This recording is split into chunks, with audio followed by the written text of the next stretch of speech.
6:30, time to begin. Welcome to the Board of Zoning Appeals, Monday, April 12th, 2021. Would you call the roll? Mr. Martin? Scott Baldwin. Here. Mark Costa. Here. Nancy Burkhardt. Here. Rick Ferris. Here. Daryl Henderson. Here. Board members, have you all had an opportunity to read the minutes? And if so, are there any corrections, additions? I do have one correction, just a minor misspelling on page 3. One of my comments towards the top, the sentence should say could be seen as a problem, but it's spelled S-E-E-N. Okay, that's noted. Are there any other changes or corrections, additions? We'll take a motion to approve the minutes as corrected. I make a motion to accept the minutes from the March 2021 meeting As corrected. as corrected. Do we have a second? I'll second. And roll call, please. Rick Ferris. Yes. Nancy Burkhardt. Yes. Daryl Henderson. Yes. Scott Baldwin. Yes. Mark Costa. I wasn't present, so. Thank you. Okay, moving on to renewals. We have quite a few, and I will read the ones who have paid. Number 1 on the agenda, Darlisa Davis, 431 Ivy Tech Drive. That was a 1-year renewal, general business, no complaints. Go down to number 5, Russell Linville, conditional use permit to operate an auto repair business at 1801 Allen Street. That's in R8, that was a 1-year, no complaints.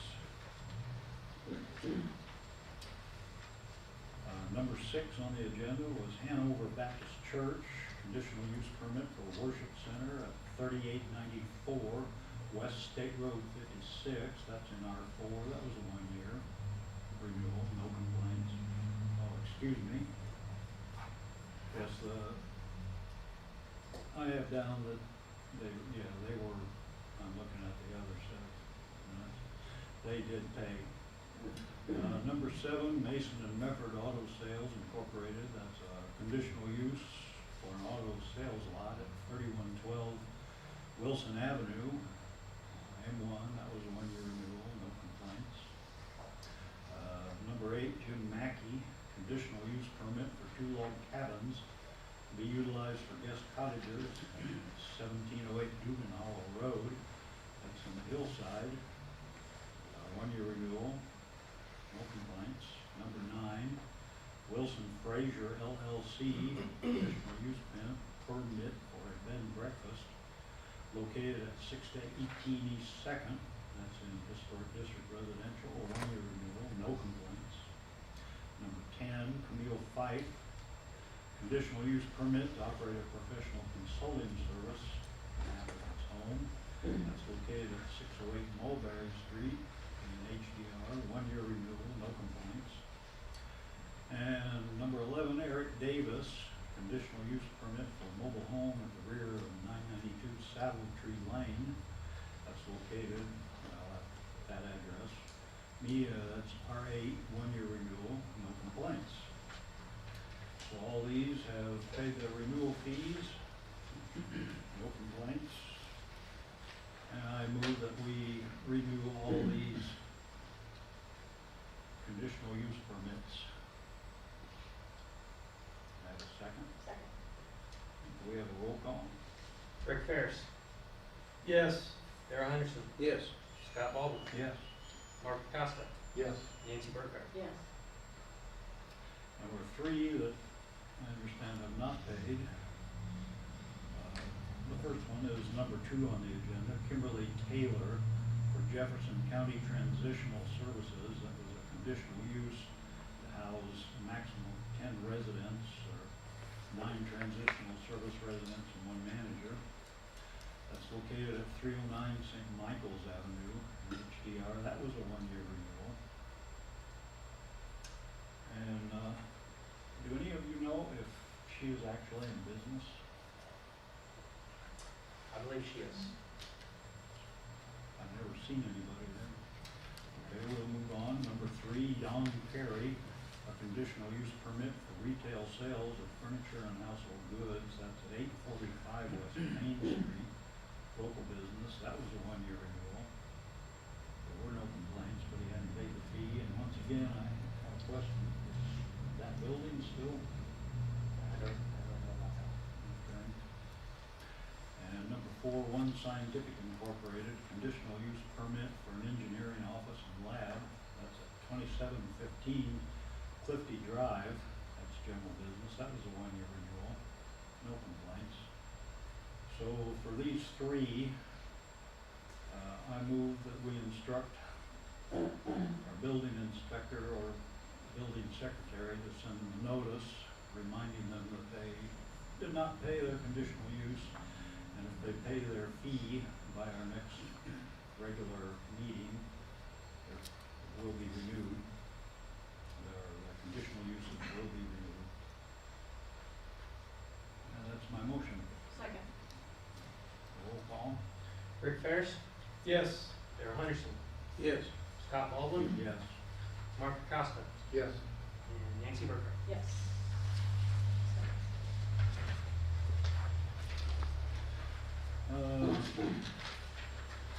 Normally, board members, we would go on to our new applications, but it's been suggested to me that we have a couple of elderly mobile homeowners here who are asking for relief from their conditional use permit for the mobile home. And it's been suggested to me that just out of courtesy to these folk, we have them come up first. You board members, is that okay with all of you? So, George and Jean Reed, or somebody representing them, can you come to the podium? You give your name and address for the record, please. My name is Jean Reed. I live at 533 Spring Street, Madison, Indiana. And I understand you've lived there for quite a long time. Yes, we've been here almost 29 years now. And you're asking us to waive the fee, which I'm not sure we can do. But you have, I understand from the building office, they've faithfully paid that fee over the years. We have paid it, but I don't understand owning a home, whether it's mobile or otherwise, and you own the land. Why should we have to pay a fee to park it on our land? I don't understand that. We didn't have the other one. The first mobile home we had burnt, okay? We moved this one in 2015. The other one was grandfathered in. And they didn't grandfather this one in. Why, I don't know. We'll probably live there the rest of our life, I'm sure of that, unless something drastic happens. Well, unfortunately, I think that's the way the zoning law is written. You board members have any comments, questions? Well, I drove by there and it is immaculate how you keep the property. I mean, I'm kind of jealous because yours certainly looks better than my property. And they've been there for 30 years. You know, at your age, you don't even have to pay property taxes, do you? Not now, no. Right. So, I personally don't see a problem with waiving it. We're both retired. My husband's 84, I'm 80. So we're just trying to get by with what we get by with in this day and time as far as money's concerned. You know, one of the reasons they've done this is, as you notice when you drive around town, sometimes mobile homes get in disrepair. I understand. And that's the reason that they do this. And I understand you're the that. exception to the rule, but I can understand that, yes, to a certain point, where, you know, people that takes care of their home, and like us, we own it, and we need to take care of it, so that it'll last us. We're not out here, I can understand some of these people that rent, move in and out and back and forth all the time. yeah, I understand that. I would think of something, maybe set a time limit on it, for 5 years, 7 years, Yeah, I'm not aware of anything that says that you can waive the fee, but you can certainly extend the time period, and that kind of, in effect, does that. And I think, I'm not here every time, but if the ownership changed, then that Right. changes that. So, I mean, you don't really run into any problems, and so if it's something you wanted to do, you could extend the period of time to whatever you want, really, frankly. I would appreciate that very much. I'd make a motion that we renew it for 7 years and as long as the reed's on the property. Would you like to put in anything about that they have to occupy the trailer? Well, that'd be fine, as long as the reed's own and occupy the trailer. I'll second. And we have a roll call? Rick Ferris. Yes. Here, Nancy. hold on. I'm sorry. You may need to ask a comment. Oh, yeah. Yes. Drew. Comments from, I guess I didn't expect anybody to be against. Anybody from the audience like to speak for or against? Seeing none, proceed with the roll call. Okay, we'll start over. Rick Ferris, Yes. Nancy Burkhardt, Yes. Darrell Henderson, Yes. Scott Baldwin, Yes. and Mark Costa. Yes. Okay, ma'am, you're, I appreciate it, thank you all so much. you won't have the annual renewal. Okay, moving on now to new applications. First on the agenda is L&L Properties LLC. They want a variance from development standards for a 1-foot setback on the west property line and a 4-foot and 6-inch setback from the east property line for a rear addition rebuild. Also included is in this variance application is a 2-foot setback on the east property line for enclosing a part of a side porch. That's at 1018 West Main Street, and it's zoned R8, medium density. Could you give your name? Sure. And just for the record? Todd Keller, I live at 1020 West Main Street, Madison, Indiana. And could you tell the board that what you want to do, and what your plans are? Well, what we're doing is remodeling the house, and the back of the house, we're gonna use the footprint of the house and just change the pitch of the roof. Right now it's a flat roof, a shed roof. So when you open the back door, the door rubs the ceiling in the house. So we're gonna make that a gable roof. And on the side porch, all we're gonna do is enclose 3/4 of the side porch. So from the main street, you'll still see the porch, because the house sits up on a hill, so you can't really judge the distance of the porch. And basically that's what we'd like to do. And your application said you're not building outside of the current footprint of the existing structure. Correct. So you're just redoing everything above the foundation, or parts anyway. Correct. Board members, do you have any comments, questions? How long have you owned the property? Oh, probably 7 years. But it certainly needs work. Yes, and in fact, we applied for a grant, a couple grants, I guess, foundation and windows, and so it needs. Now, is that next to where you live? It is, just to the east of where I live.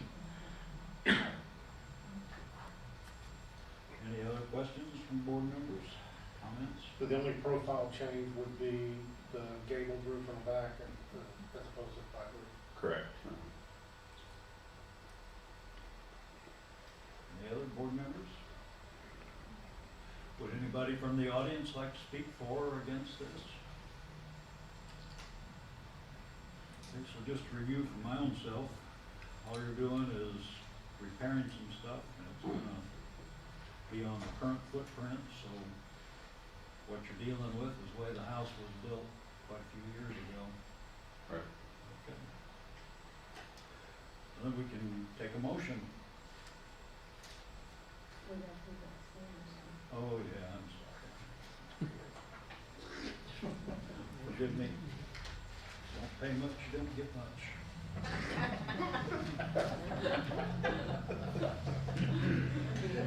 That's exactly right. Time to do our findings of fact. Thank you for reminding me. Variance from developmental standards.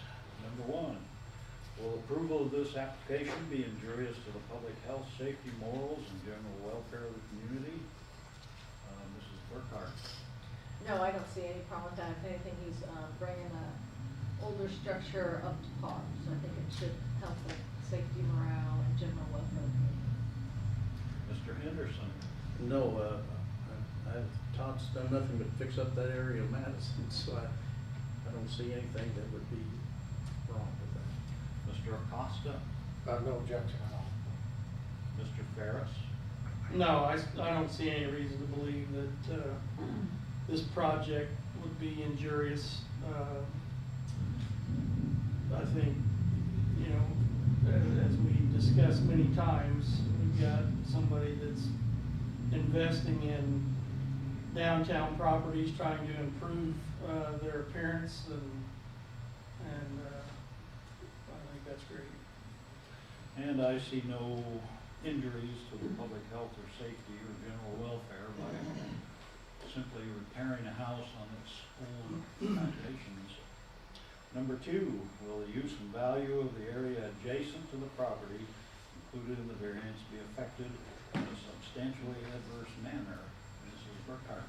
No, I think it would be the opposite, as he's improving the property. Mr. Henderson. No, I also agree with be improving the property. Mr. Acosta. Same statement there, I see it being an improvement. Mr. Ferris. I agree as well. And I think that when houses are upgraded and maintained and rebuilt, things go up in value. Number 3, the strict application of the terms of the zoning ordinance will result in practical difficulties in the use of the property. Mrs. Burkhart. I believe so. He's gonna be building in the current footprint. Mr. Henderson. Yes. Mr. Acosta. Yeah, I think it would limit the construction and the improvements each place. Mr. Ferris. I agree as well. I think it would hinder their project if we apply the terms as they're written. And I agree. If he had to comply with the zoning ordinance, he'd have to essentially rebuild the house. So I think that one's met. Number 4, is this request contrary to public interest? Mrs. Burkhart. No, as we stated prior, he's improving the property. Mr. Henderson. No. Mr. Acosta. No, not at all, the continued improvements downtown, well, Mr. Ferris. And I agree with the previous statements. I do not see how the public interest is harmed by upgrading properties. Number 5, are there conditions peculiar to the property? Mrs. Burkhart. I believe so, from when it was, probably developed many, many years ago. He's just following those current footprints. Mr. Henderson. Yes, it's in historic Madison. Mr. Acosta. I agree as well. Mr. Ferris. I agree as well that it is in historic Madison, and applaud the applicant's creativity to bring the dwelling up to modern standards. And I agree the location of the house and the dimensions of the property caused this, so I think those are sufficiently peculiar to that property. Number 6, are the peculiarities to the property a result of the applicant? Mrs. Burkhart. No, I don't think at all. As I said before, it's how it was laid out many years ago. Mr. Henderson. No, again, it's probably built in 1800. Mr. Acosta. No, as it was purchased, yeah. Mr. Ferris. No, I don't believe so at all. And no, he didn't originally build that house the way it's located. He didn't lay out the lot. That one's met. Number 7, will owner sustain an unnecessary and undue hardship? for a cart. I believe so, he wouldn't be able to, rebuild and make it up to standards. Mr. Henderson, Yes, I agree. Mr. Acosta, Yeah, you mentioned the issue with doors and different things like that, yeah. Mr. Ferris, I agree, I mean, I think literal enforcement, of the ordinances would shut down his project. and he had moved the foundations and everything else to follow the law. That would be considerable hardship, so I think that one's met. We've been through our findings of fact. Take a motion to approve these variance requests. I move we approve the variances requested. Second. We have a roll call. Rick Ferris, Yes. Nancy Burkhardt, Yes. Darrell Henderson. Yes. Scott Baldwin, Yes. Mark Acosta. Yes. So you have your variances. Yeah, thank you very much. Moving on, number 2 on the agenda has been withdrawn per the applicant's request. So we'll go on to number 3, Rich and Sally Class of variance from developmental standards for a 0 lot line on the east property line. Applicants are planning on enclosing their porch with a sliding door in the unit and cantilever and extended deck 3 feet to the south. That's at 811 West First Street in Historic District Residential. So if you folk, give your name and address for the record, please. Yes, I'm Richard Plass at 811 West First Street, Madison. I'm Sally Platt, same address. Got appropriate. Well, could you tell the board what you want to do and various circumstances and so forth? Well, we'd like to enclose our deck into a permanent room, family room, and extend the current deck 3 feet so that we have room for chairs to sit on the deck adequately. And that's essentially the gist of what we'd like to do. I understand you're in that 3 condos. Correct. We're the middle condo. You're in the middle condo and it's all one huge unit. Yes, sir. And you're at that location that looks over Heritage Park or whatever is that open. That's field correct. called. That's correct. Board members, any questions, comments?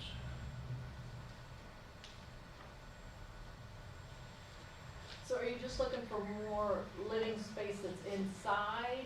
That's Did correct. you decide once you moved it, how long have you lived there? We're relatively new residents of Madison, and this is the beginning of our 3rd year.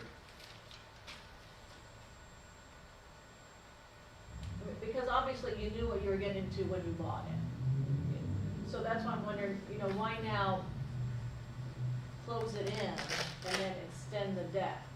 I guess Well, that's the my question. point is that we rarely have opportunity to use the current deck in its size because it's closed relatively, it only has opening to Right. the river. Right. So it's extremely high. So it's really non-usable space. And what we wanted to do is expand the back area of our condo so that we have a larger space in the back by enclosing. And we thought of extending the deck as a means of giving us a bit more room so we could sit some chairs out there. That's all. Got the sketch here you gave us. Just So you're gonna like brick it in, or is it like a third, what do they call it, 3 seasons room or 4 seasons room, whatever? No, it's going to be glass enclosed. Oh. It's just going to be a glass sliding door across the back of the whole area. It's going to be glass doors with a roof. With glass windows on the sides of the doors, so really you only see glass really across the back. how wide is your deck at the present time? How wide? How wide is our deck? About 10 feet. 10 feet. So you wanna extend it 3 feet over your wall and make it 13 feet? Well, the deck extends presently. We're going to enclose it to the edge of where the condo comes, and we'll close that in, and then the deck already extends 4 feet past the fascia of the buildings. So Joe and Hillary have raised questions, our immediate neighbors raised questions about privacy. Well, the fact is, I can stand on my deck right now and look into Joe and Hillary's apartment, or condo. We can see right in, we're really not interested, but that's the fact. So when we did this, wanting to extend the deck, we thought it was a rather moot point, that privacy really isn't materially affected by extending our deck 3 feet. Because already we can stand on our deck and look into the condo. So we didn't think that was an issue, frankly. So really, your deck is gonna be 7 feet long? Correct, it's going to Okay. extend. 'Cause I thought se- 3 feet, what's the point? Yeah. That's what you're saying there. Right, we're going to add several feet, Okay. just to give us some more, bit more space. When we set chairs out there, we can stand and move around a bit. I was merely asking because I've gone down there and tried to see what you're doing, but there's not I don't think there's a public street that goes behind your condos and so forth. No, there's not. I don't think visually, even from Bond Drive, I don't think you'll be able to see a difference really from what it looks like now. There was some concern raised about variance of decks extended, but there's multiple decks that have been extended in the immediate area. In fact, I think Joe and Hillary have already extended their deck at least a foot or close to a foot when they remodeled it last summer. So there's been adjustments in the extensions of the deck, and certainly Canada's deck extends much farther out, and so doesn't the Huntington's. Board members, any other questions? There's no homeowners organization that controls that. No, there isn't. Any other questions, board members? Would anybody in the audience like to speak for or against this?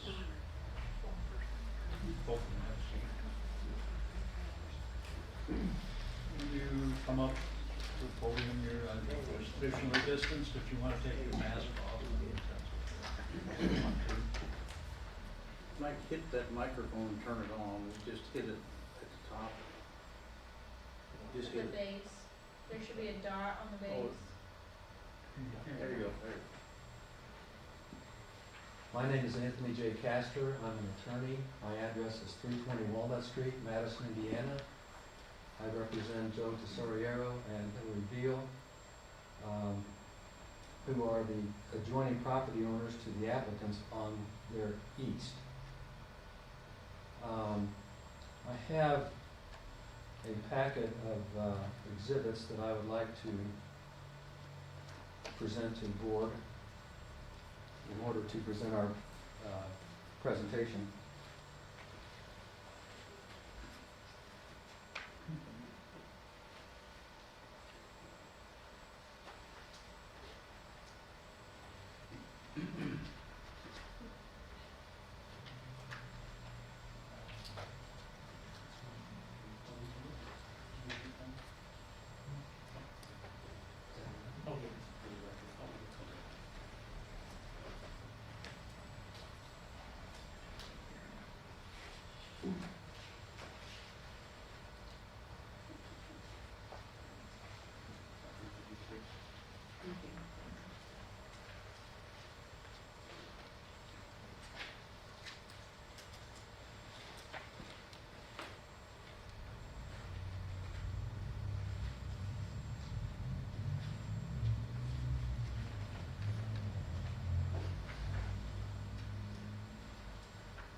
explain what you, have here? Before we get started, Mr. Castor, just note for the minutes that they've submitted exhibits A through I for purposes of the minutes.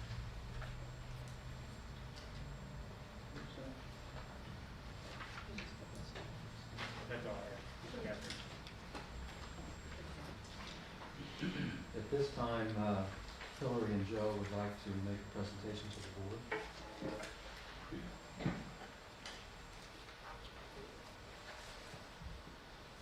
Hi, good evening. My name is Hillary Beal, and this is my husband, Joe Tesoriero.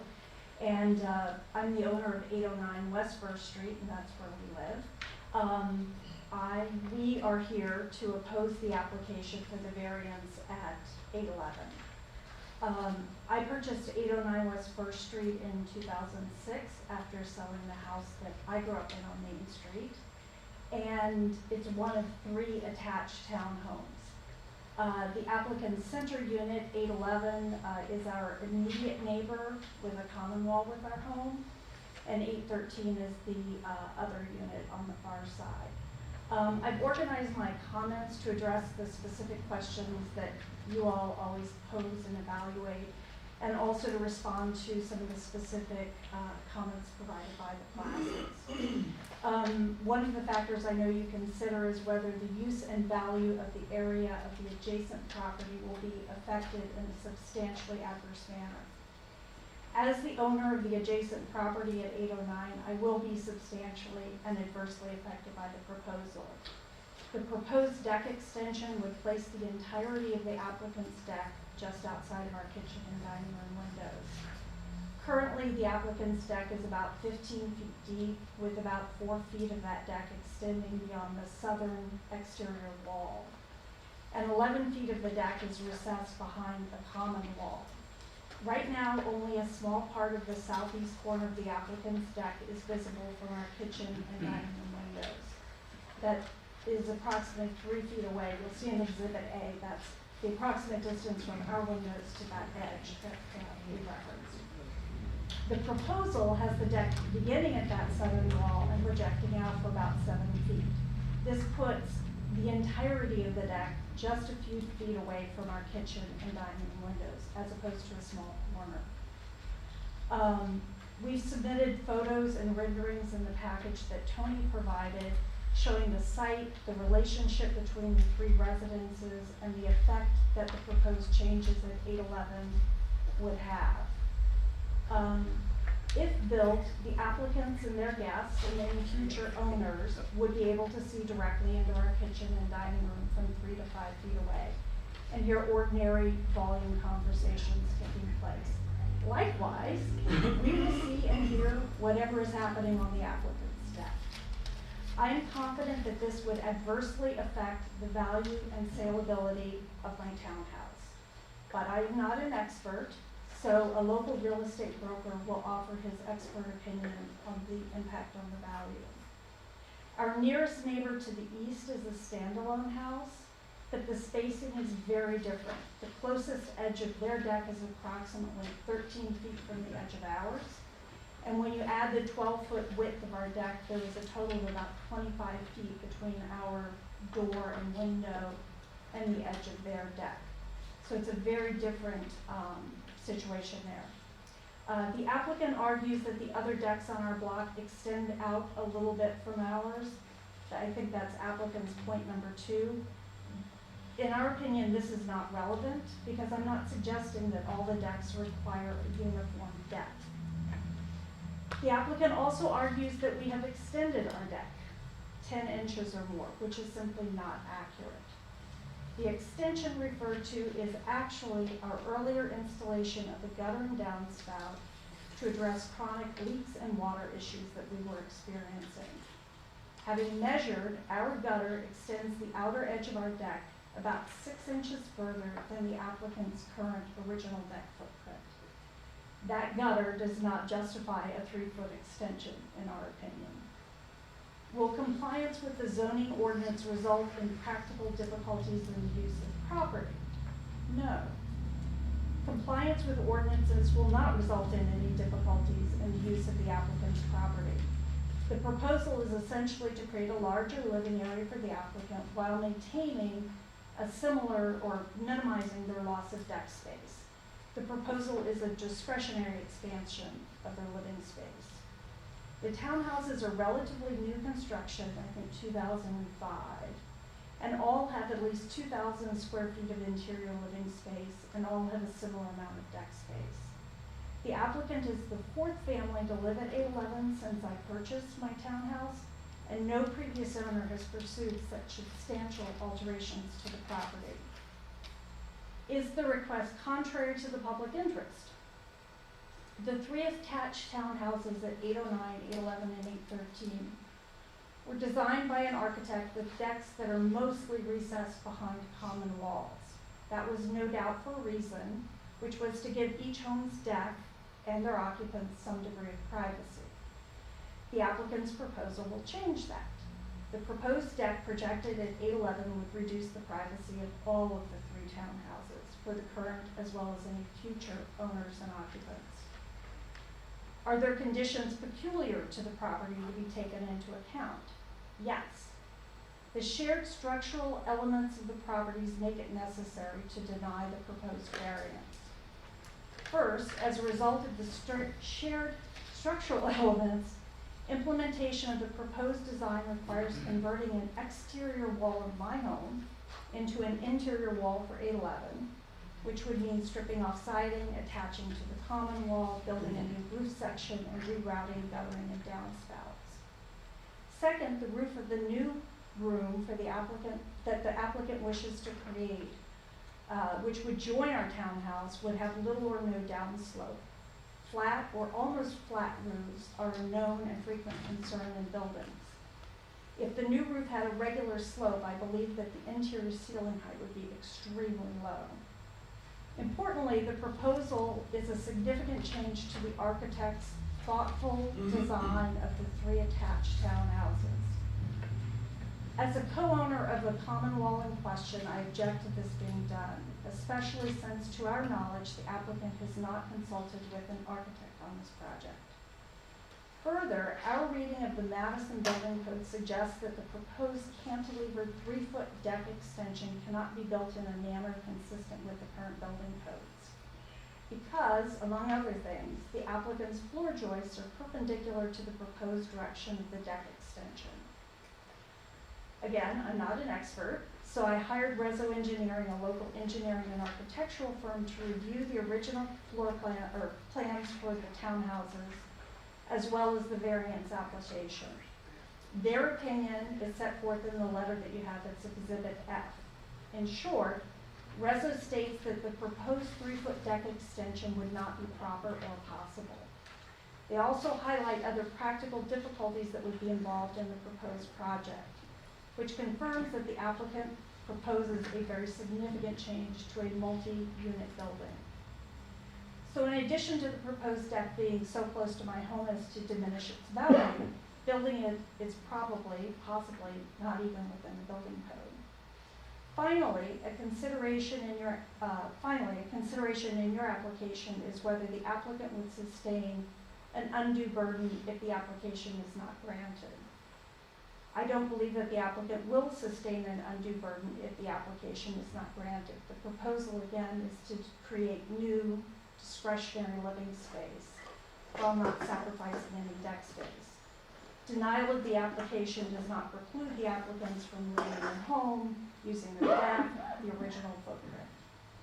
The proposal does not set forth a compelling need when balanced against the substantial and adverse impact it would impose on me, my husband, the owner of 809.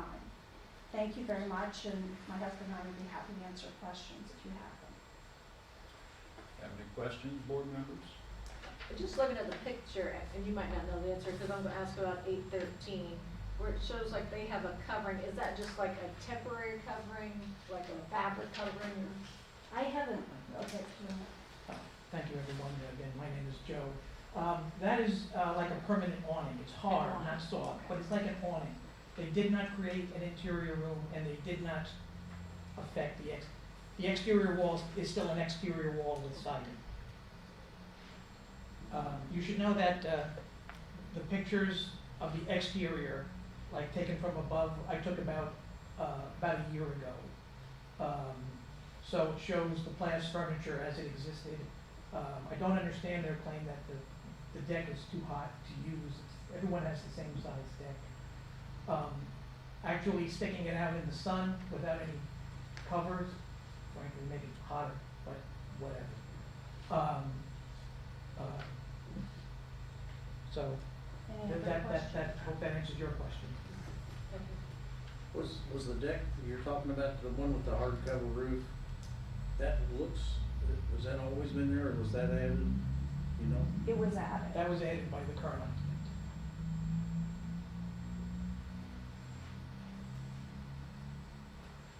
I understand from the picture, this is your Yes.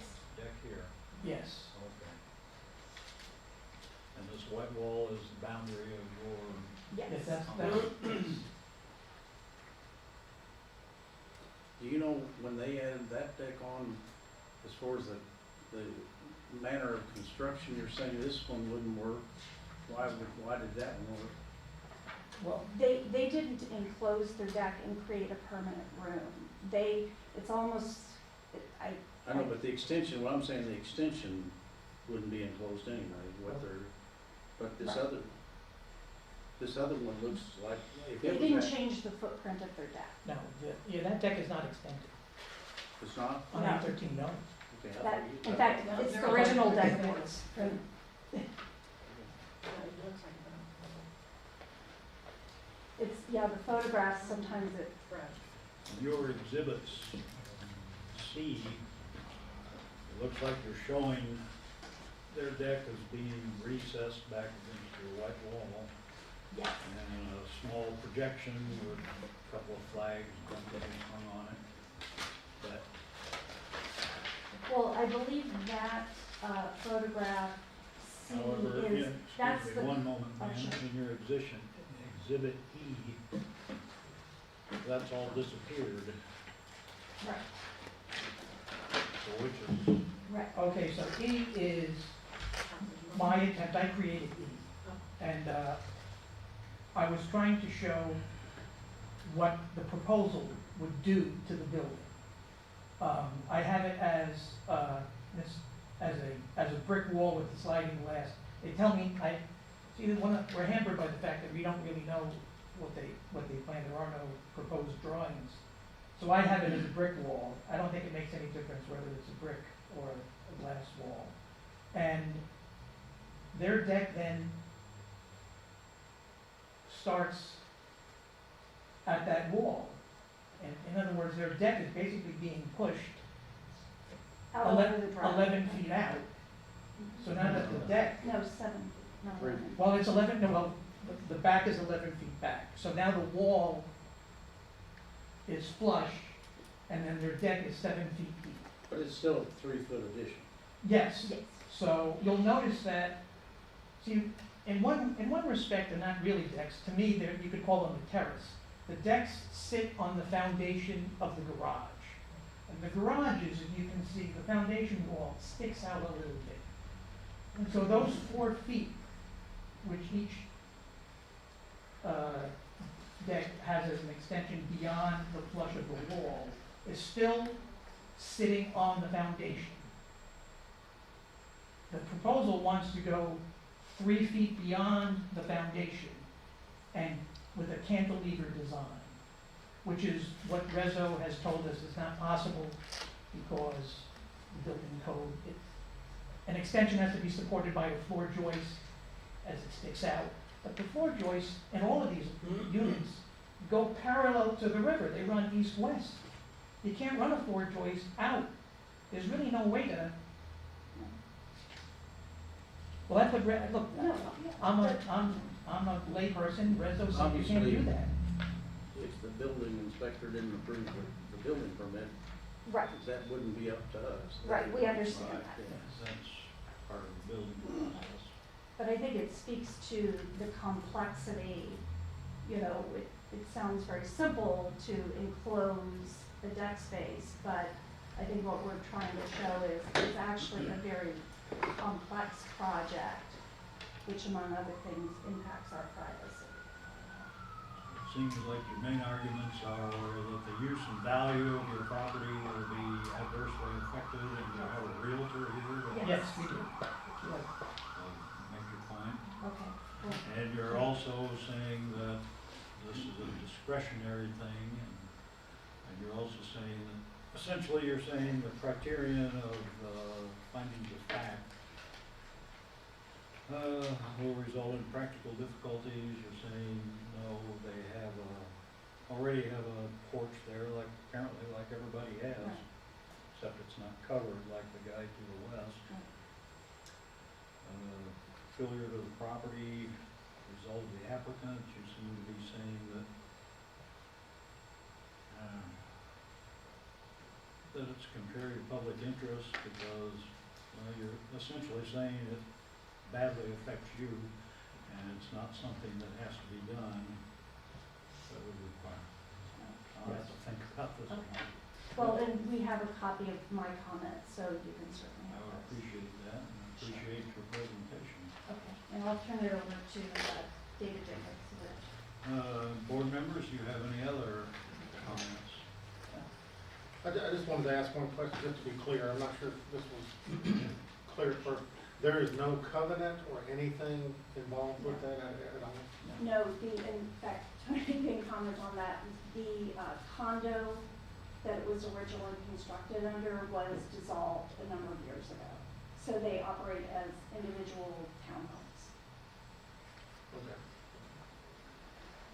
And yes, sir, would you give your name and address? Yes, good evening, board.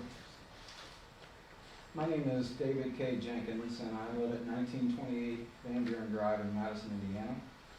I've been a licensed realtor in the state of Indiana since September of 1990, and also the broker owner of Real Estate Inc., located at 401 Ivy Tech Drive in Madison. Real Estate Inc. was established in 2003.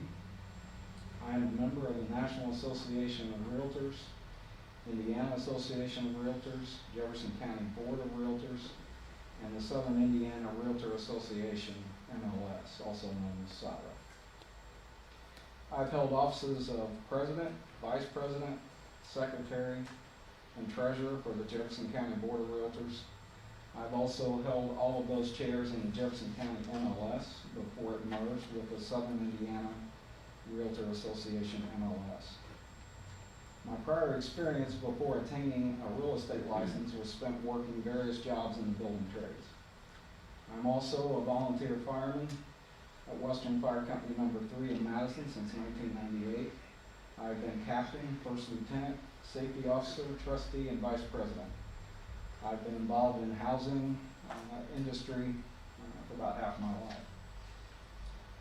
I've been asked to provide my professional opinion to whether potential changes made to a deck and a common wall between Hillary Beal and Richard and Sally Plass will affect the fair market value of the Beal property from a real estate perspective.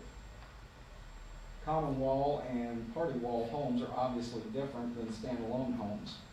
Any alterations to adjoining properties are of more concern because they have an adverse effect on both properties and not just the individuals making the changes.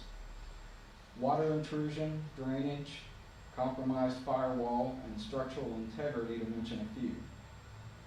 In this case, line of sight, sound, and privacy due to the deck extension and proximity of proposed deck, all of which affect valuation. First, I'd like to address the water intrusion and drainage. Anytime a roof or a wall is penetrated after the fact, or in other words, a remodel, there is potential for leaks. It has been mentioned that a flat roof might be considered. It has been my experience throughout 30 years that flat roofs are always problematic, and inevitably there is water penetration due to a lack of drainage maintenance, and as a result, this can deteriorate/damage a home in a very short time. Repairs can be quite costly if not taken care of immediately.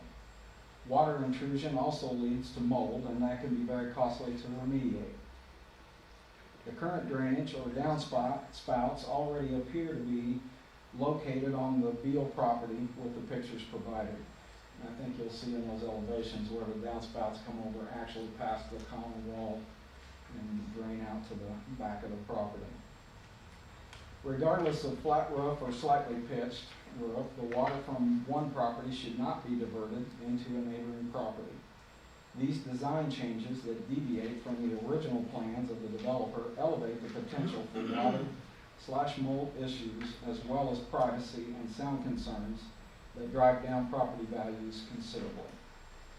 And for your convenience, I've included some information on flat roof advantages and disadvantages, which you have in your packet. And also, my next section is regarding firewalls and structural integrity. Secondly, firewall and structural integrity are essential. This is a unique situation involving a variance of side setbacks to 0, converting what is not now a party wall into a party wall. So architectural drawings, blueprints as to the specifics and scope of the project required are essential to ensure the Indiana Fire Code/Building Code, which is attached. And you'll see those cross sections I included, would be adhered to throughout the process. In addition, the extended deck cannot be cantilevered due to the current configuration of the joist in the garage below. The existing deck lies on top of ceiling joists for the garage below with furring strips running in an east-west direction with a header above the garage in the same direction. I went down and physically viewed this at the owner's property.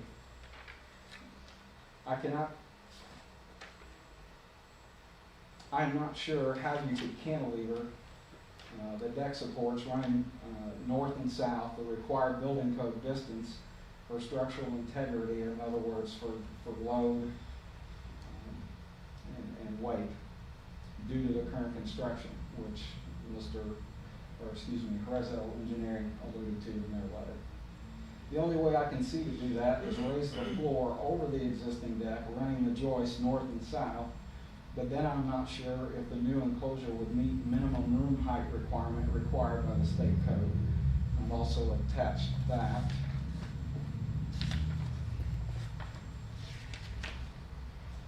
That's H.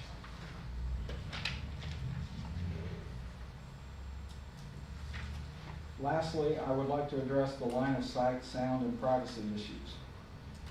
The attached photo in your packet with enhancement showing the south elevation of the room addition with sliding door and deck extension does affect the line of sight, privacy, and sound.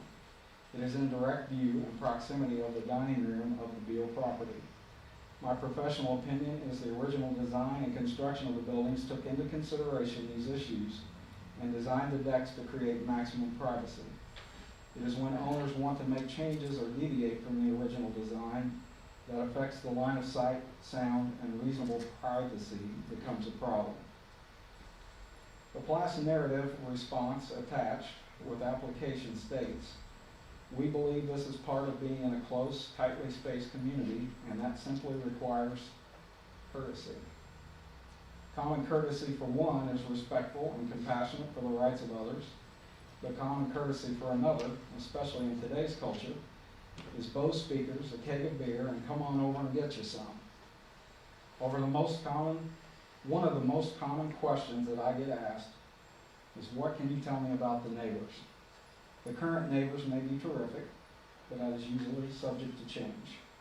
This is a definite effect on value. Conversations in a tightly fitted community can be overheard or magnified by design changes. This can affect value if prospective buyers feel a lack of privacy. Some of the most serious discussions in families are around the dining room table/kitchen. In addition, would you really want to be eating supper and feel your neighbors are perpetually invited as they relax and entertain on their deck a few unobstructed feet away? For these reasons, if the PLAS variance application is granted, there will be little, if any, effect on the privacy of the unit adjoining on the west, which I believe is Mr. and Mrs. Eggenspiller, because their dining room/kitchen area windows are located on the west side of their deck. In my professional opinion, this will make the Beal unit the least desirable of the 3 townhouse units, which will result in their fair market value of their unit being $15,000, and I feel that's a conservative estimate, less than its present value. Finally, it is my professional opinion that the strict application of the terms of the zoning ordinance will not in any way result in practical difficulties in the use of the property. The property was designed, constructed, and zoned for single-family residential occupation. It has been so occupied since 2005, and there are no items in the zoning ordinance that, when strictly applied to the Plass property, will prohibit or practically affect such continuing use of the property. In closing, all of the items I have mentioned have a direct effect on value of property. As mentioned previously, standalone properties on lots have a direct effect on the property owners themselves, but common wall/party wall properties affect the adjoining owners as well. Thank you very much. Do you have any questions for me? Board members have any questions? How'd you come up with the $15,000 hit on market value? Well, when you're showing property and people are asking you questions about, why is that deck sticking out so far, or why is that abnormal thing going on? It's kind of hard to put an actual dollar value on it. I feel like 15,000 is probably conservative, especially in this market. But certainly if somebody's going to make an offer, they're looking for a laundry list of things to devalue their property in order to justify making a lower offer. So.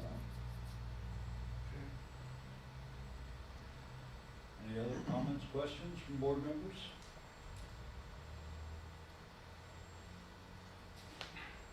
Thank you all very much. Thank you. I guess it's only fair to allow the classes, if you wish, take a couple of minutes and answer. Mr. Baldwin, Yes. we just have a motion and a second to approve the exhibits to be presented in minutes. Okay. I move we approve the admission of these exhibits to the record of this meeting. Second. All in favor say aye. Aye. Opposed, no. Motion passes. Thanks, sir. I'd just like to make a comment on the Egenspieler's enclosed roof, the roof. That roof does have flashing that permanently attaches to our side of our residence. That was installed without any information to us. That roof was installed without any information provided to us. In fact, the Egenspielers indicated to us that they never had to do anything, they just built it. Well, that actually impinges upon much of the arguments that we've heard in terms of changing the design. The enclosure, which is permanent, because it has permanent flashing that's attached to the siding of our building.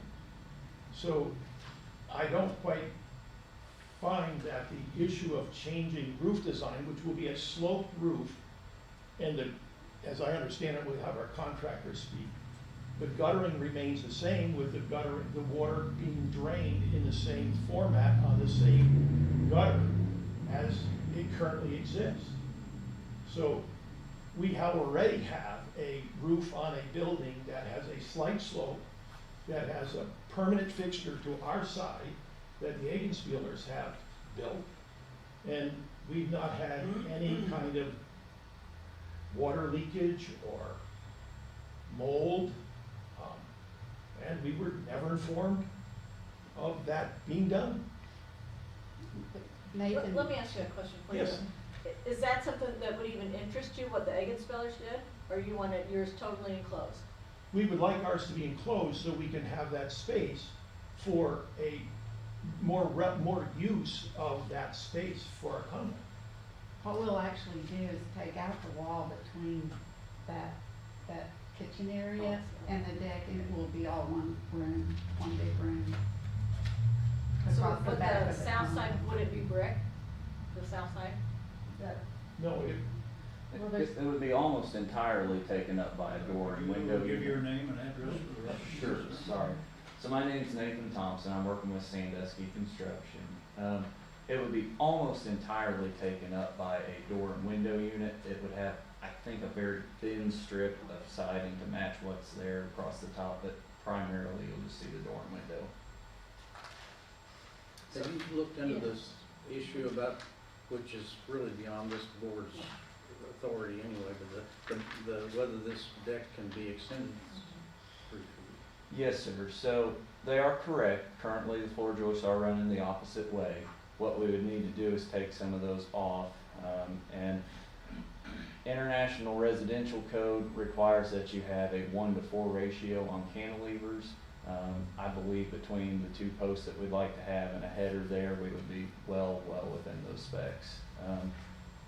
And actually, if you don't mind, I do want to say, I'm glad this has all been brought up, but I don't think we're fundamentally changing any of the existing conditions. Certainly, we want to do a project, but I think all of these conditions currently exist.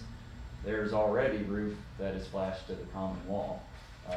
There are already gutters that drain out to the south side of the property. Nothing about that would be changed, and so on. And certainly one other thing with that firewall there, absolutely that would be brought up to residential code with that 2-hour firewall. I don't know what's currently there, but we would make certain that it at least meets code. Thank you. Board members, any other questions? We've been given a lot of new information here. I have not had time to think about it. Would you be in favor of tabling this till our next meeting? Give everybody time to think it over.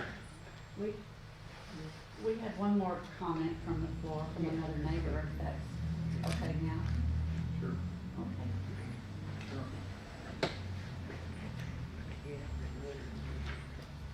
I'm Ben Canada, I live at 801 West First Street. I am the immediate eastern neighbor to Joe and Hillary, and so then the project is 2 doors down from mine.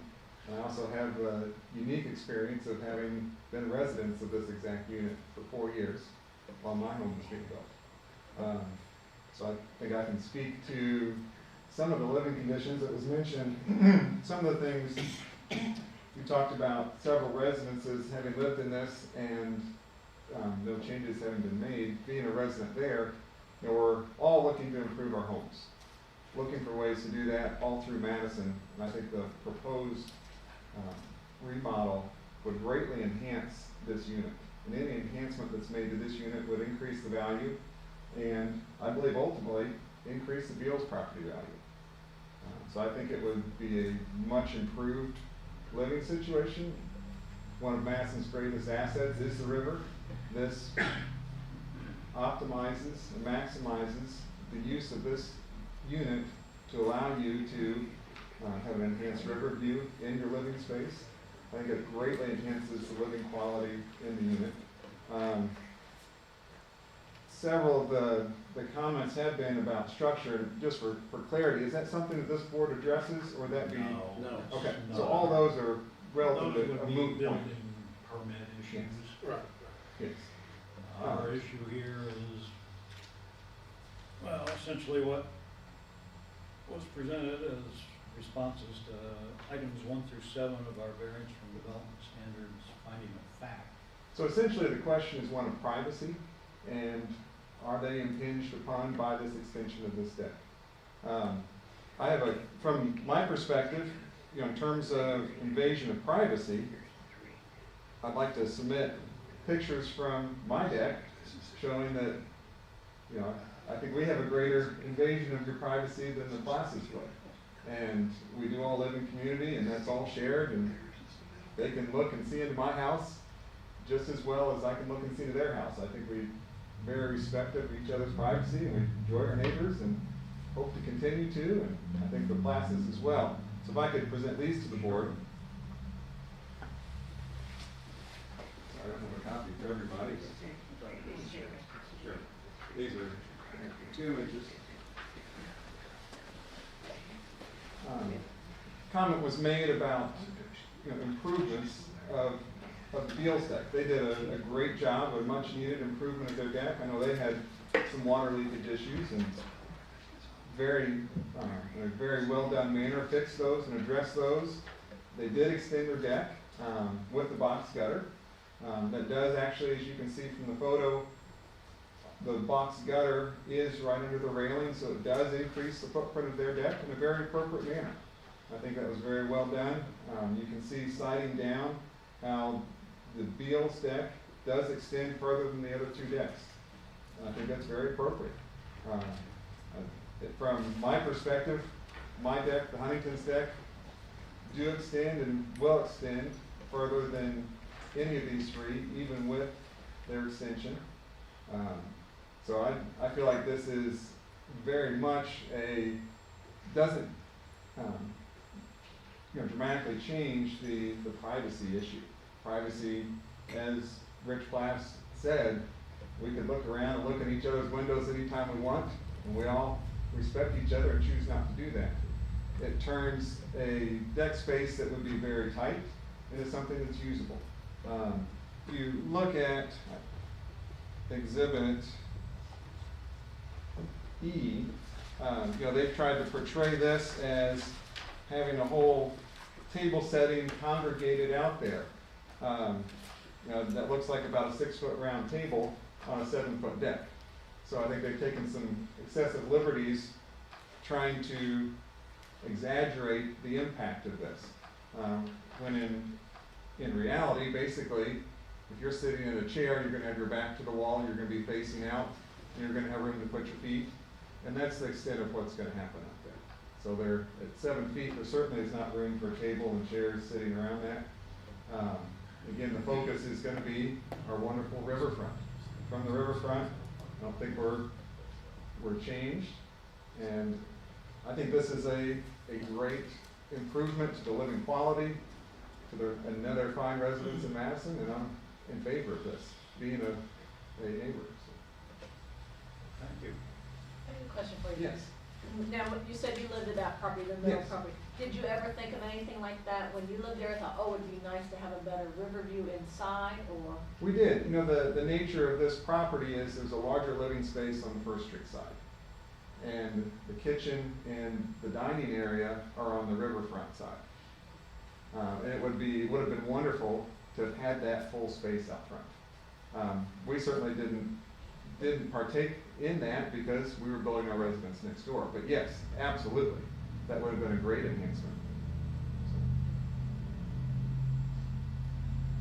Any other questions from board members? Thank you. You're welcome. Good board members, we've been given a lot of new information here. Excuse me, Mr. Chairman. Yes, sir. May I have You want to the speak again? May I have the opportunity to Certainly. look at the Okay. exhibits that were presented? Oh, you mean Mr. the Chairman? pictures? Yes, certainly, you can look at them.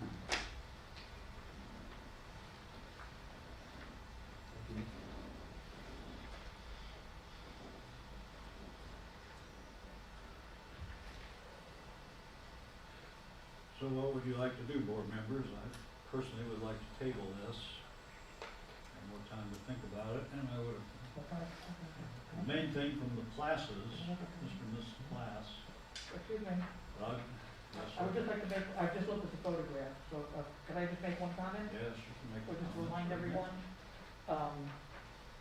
I don't know what kind of lens this was, but just to be clear, the distance between that rail that you see in the forefront and that door, which is the glass into my kitchen, is 25 feet. So that is a remarkable difference from look the 3 feet from my kitchen window to the proposed plastic. So I just wanted to make sure that you were aware of that difference. It's to me it's a remarkably different situation, especially since when the candidates are on their deck talking to each other, I can't hear them. I might, at most, maybe I hear that they're talking, I make a mumble. But now that I have the classes, I'm sitting at my table, there's the window, right here, it's 3 feet to the deck. That's 5 feet away. And then, of course, they're not right at the rail, okay, so they're seating a little in. another 2 feet. I have someone 7 feet away from me. I would have to watch what I say in my own kitchen, and I don't think I could have to do that. Thank you.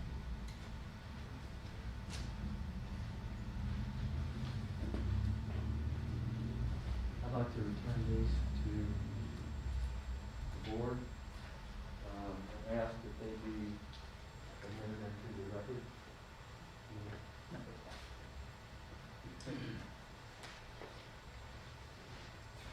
I move we accept these two photographs from Dr. Canada into the record of this meeting. Have a second. All in favor say aye. Aye. Opposed, no. They are included.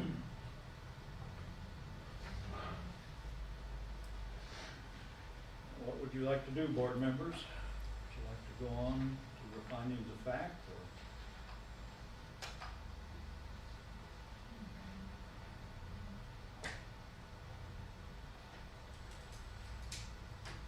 I believe that going through the finding of the facts will help us separate out.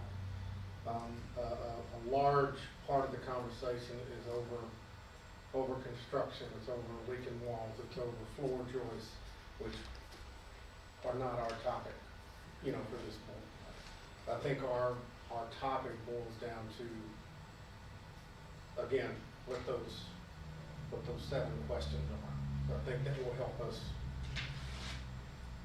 us clear the air a little bit on, what are facts we're talking about and what not. I would like to address the board on behalf of my clients. I would have a summation prepared, but no one gives me the opportunity to. Certainly come up, just take 5 minutes or so.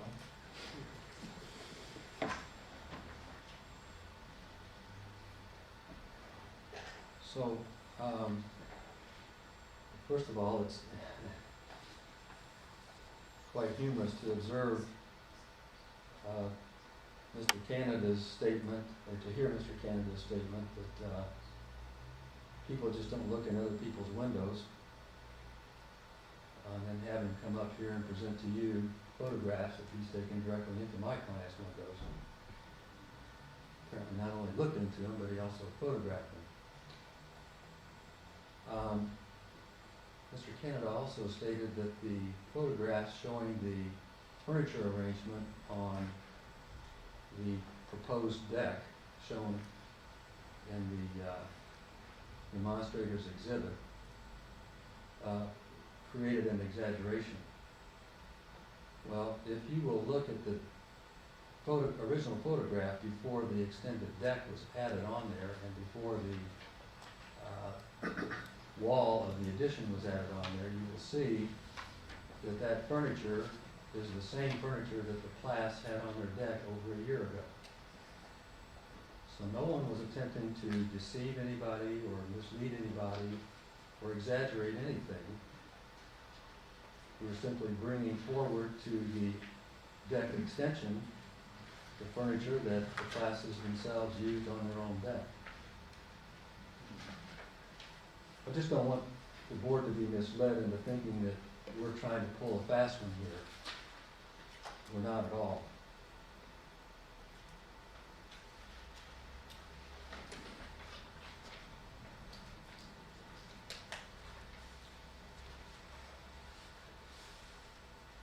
It seems to me that the two most important things here are, number one, will the strict application of the terms of the ordinance result in a inability to use the property? Well, actually, that's not one of our, will result in practical difficulties in the use of the property. That's number 3. Right. Excuse me, practical difficulties in the use of property. So exactly what practical difficulties are there? Well, there are none. The property was designed, constructed, and zoned for single-family occupancy. and that's exactly how it's being used. There's no necessity for a variance in the terms of the ordinance in order for the property to be practicably used. None whatsoever. The second important thing is whether or not the proposed variance would result in harm to the value of the adjoining properties.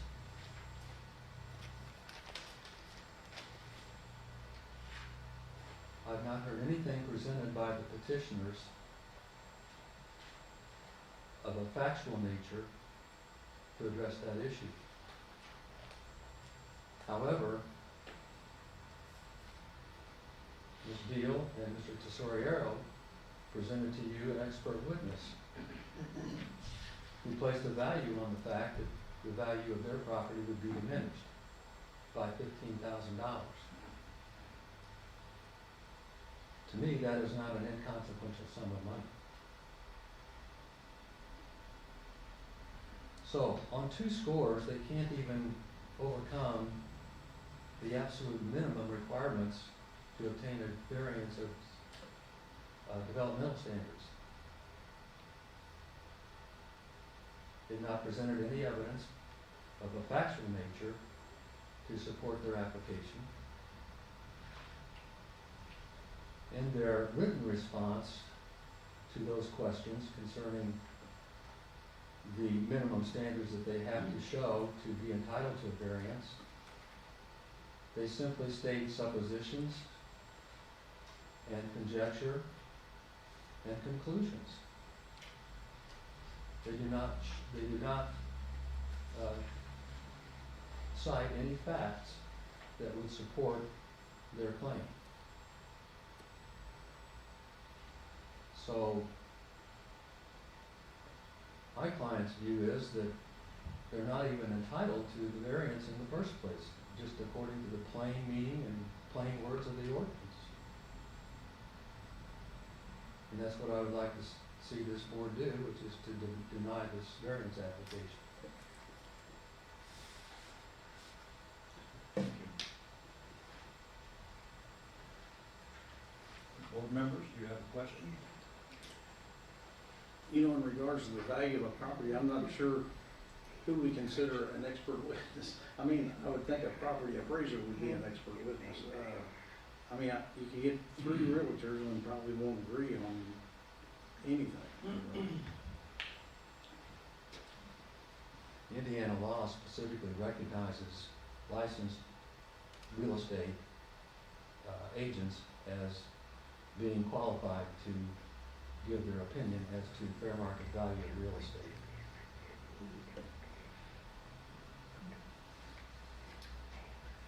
Your knowledge, is that true? Sorry. Okay, thank you. Well, board members, what would you like to do? We could either go to our findings of fact, we could take a recess to think about it, or we could table this thing. I think we should give the applicant a chance to probably table it and bring us back their expert witness. And I would appreciate a better drawing than this. I had a hard time even, I think I figured out which way is north. I move we table this application until our next regular meeting. Do we have a second? Second. And a roll call? Rick Ferris. Yes. Nancy Burkhart. Yes. Darrell Henderson. Yes. Scott Baldwin. Yes. Mark Costa. Yes. I think we will table this to our next meeting. Board members will have a much better chance to go over all this new information. And I appreciate all the work that all of you have done on both sides.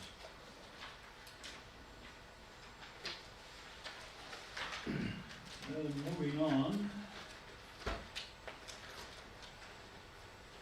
On number 4, Vicky Demery, variance from development standards application in order to build a triplex unit at a proposed site. This is a variance from section 6.12, floor area ratio, lot area, lot width, and side yard setbacks. This is located at 1938 Michigan Road, low density residential, R4. So, someone come up and address the issue. Tell the board what your name.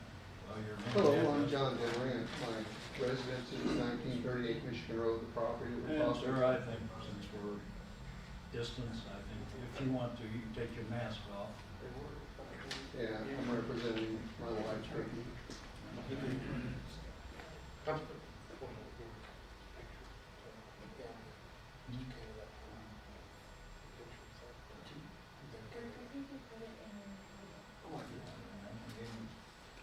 Thank you. I thought he brought it back to you. I think we. Oh, we'll find it out. Sorry. Thank you. Just want to make sure somebody has it for the records. I'm Sorry, sorry to John. interrupt you, sir. Okay, proceed. We're requesting to develop the property on a lot adjoining. It's actually a lot that would have to be divided next door to our residence that we've recently renovated. And I understand you want to build a triplex, a 3-unit building? Well, yes, and the reason for that is to keep it in keeping with the existing neighborhood. It will look like a single-family residence upon, driving by. Of course, under close supervision, it'll look like a triplex, but we're going to try and make it look like a single-family home. And you submitted this plat here, or this sketch, which says you have a new parcel of .415 acres. Yes, sir. And you want to put 3 units. Yes, sir. And therefore, each unit would have, I think, about .18 acres or so. I actually have it somewhere, but I'm not seeing it. As I recall, I divided that. So John, why a triplex instead of like a duplex? Why three? Well, I wanted to do, actually I wanted to do a project like Cobblestone with the patio homes, or like Hoffman Place with the patio homes, but it appears that this is going to be more acceptable to the governing body, I guess I should say. It's to, and I'm not opposed to doing single family, but I would like 3 units due to some developmental costs that we're going to have. It really doesn't make a lot of sense to do a duplex or 2 units. So is the guardrail, is that right in front of where you'd be building? Yes, it is. So how do you get around that, or does it be moved, or what there? Well, we're addressing that now. We don't really have to my knowledge, a definite answer on that. But, worst case, we can widen the driveway that we have and just circle it around like an access in front of along Michigan Road to access the property. You say you haven't made up your mind whether they're gonna face. Well, west or- I'm open to suggestion. I would like to have them face east and west so that each house has a view of the golf course. But if you turn them north and south, you get a 50-foot width. So, it's not carved in stone. I'm willing to do whatever we need to make this happen. John, when you said you needed to separate the lot, you mean from the current home there? Yes. And we do have an engineering drawing. Okay. We just haven't done it because I don't know Okay. what we're going to be allowed to do. There'd be no subdivision of that new parcel, what you're proposing. But we're just dividing this lot off Off of of the existing residents. Okay. But if you leave the guardrail up, would you still try to face them east and west if the guardrail stays up? Who Well, makes that decision, city, I guess? I'm gonna have to screen, if the guardrail stays up, we'll have to screen the guardrail obviously from the lot with some sort of shrubbery fence. So the condos would actually face the golf course then? Well, it actually would face the street, but it would be set up basically like you were talking earlier, the living area would be on the back of the house, so you have the view of the golf course. It's hard to imagine this. It seems like you're trying to pack a lot of stuff in that little space when everything around you, especially on that road, a well-traveled road, is single family.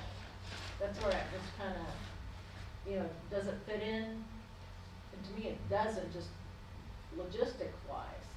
Do you see what I'm saying on that main road? Because that's a lot of traffic you're pulling out of that area, just that one area, compared to those next to you. You guys, I don't know if you follow what I'm saying. A lot of traffic from our If development. you took the guardrail down, would each one have their own entrance then? Well, yes, but I don't know that, we're approved for that, situation. And the other thing is there's an elevation, a significant elevation change as it goes down, so it makes more sense to have, the three, join just one ingress egress. And we're marketing toward an older, couples that are wanting to downsize. So probably one car in the household.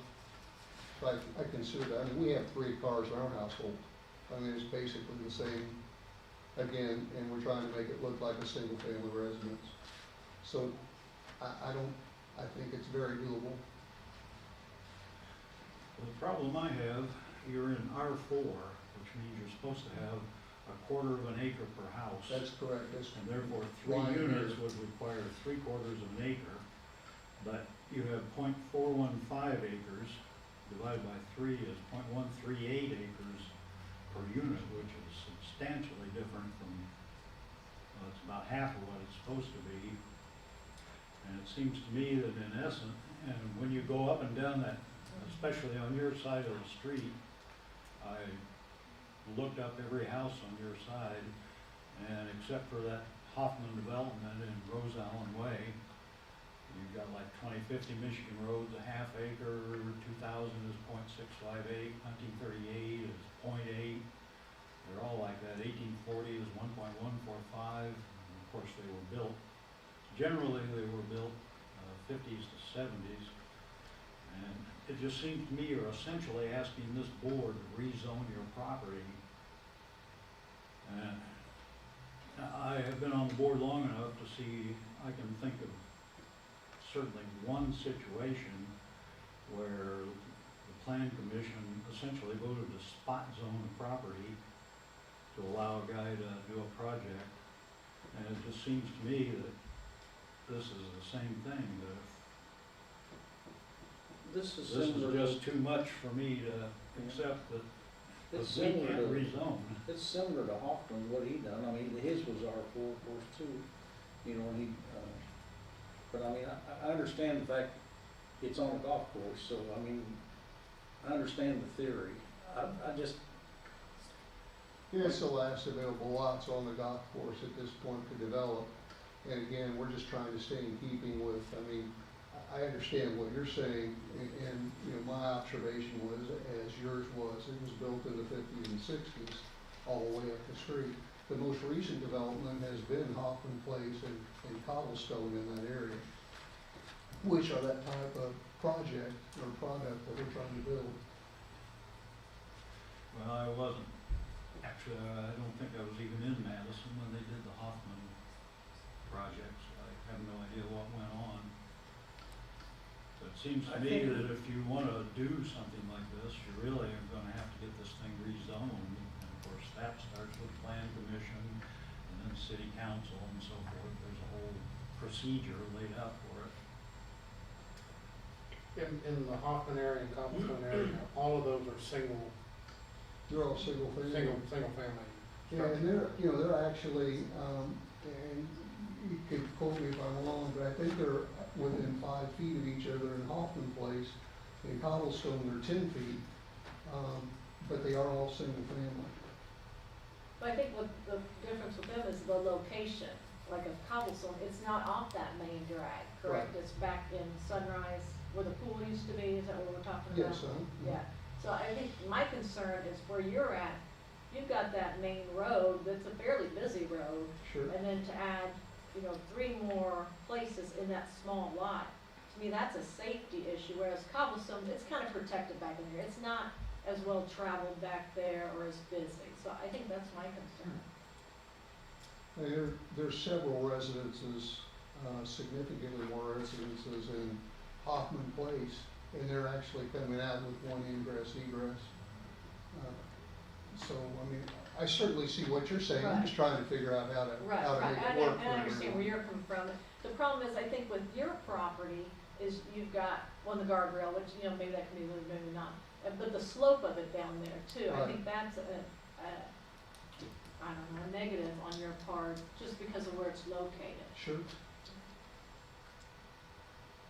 Any other questions, board members, comments? Would anybody in the audience like to speak for or against this? Yeah. Yes, will come up.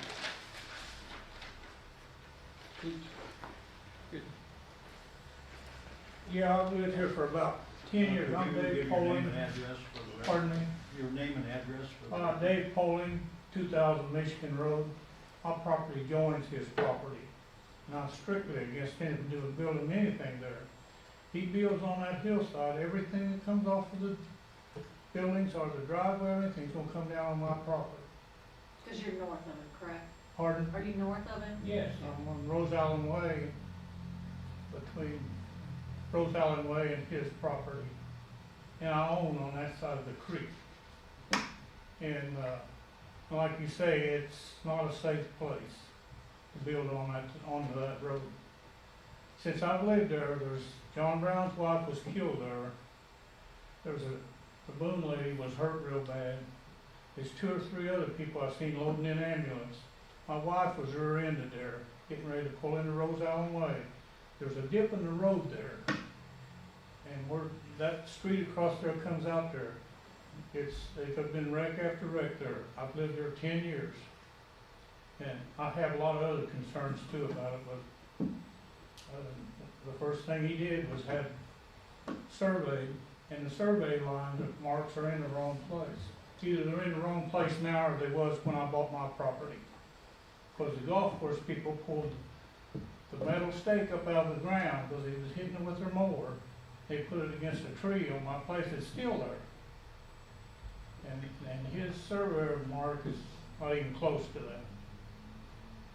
And I can show you on the south side where the survey stake he's put in the ground is 3 feet from the metal thing that's in the ground there. The golf course guys, I play a lot of golf. They said, well, maybe if he can get 3 more feet of your property, he can build another house. I said, well, I don't think that's gonna work.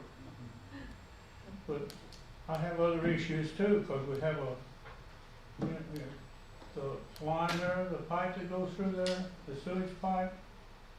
Well, there's a manhole cover in my front yard, and every time it rains hard, sewage comes out of it, and water. The last time it rained, it was 6 or 7 hours, the water came up out of it. It runs through my yard, down to that creek, which is on my property, and runs on down through the golf course.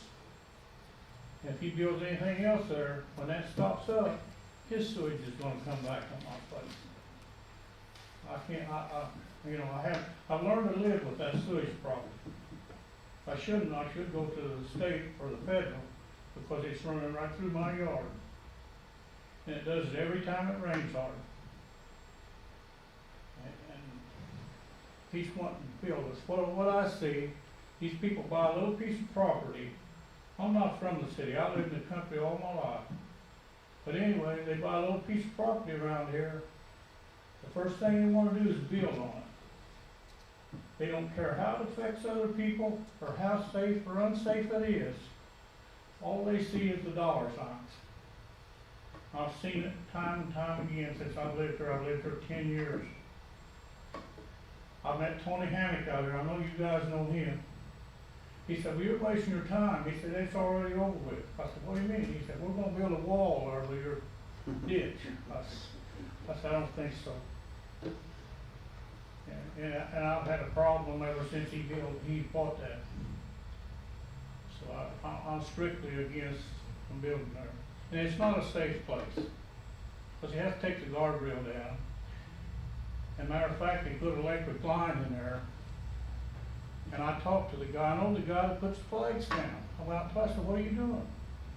He said, well, I'm marking these lines. He said, they're gonna put electric underground up to his house. He said they can't do it though, because it's not legal. They have to have 4 foot of clearance, and they don't have it. So the next day they were digging it and putting it in. And where do you think the lines that came from his house to the transformer pole in my yard is? They're still hanging on that pole down in the creek on my place. And if that's how he operates, he's not gonna build anything nice there. That's just, you know, what I got to say about it. But it's, you know, my wife's strictly against it too. Thank you.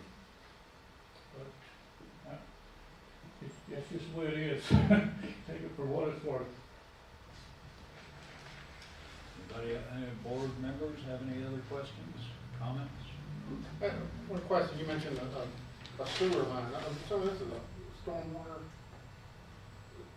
not a actual sewer No, it's sewer. that's running out, is it? It's sewer, he said. Runs through the ditch? It's got a steel cap, he said, so it'll be sewer. It's a sewer line. Wow, okay. As you want to point Mr. out, Martin, can you address that?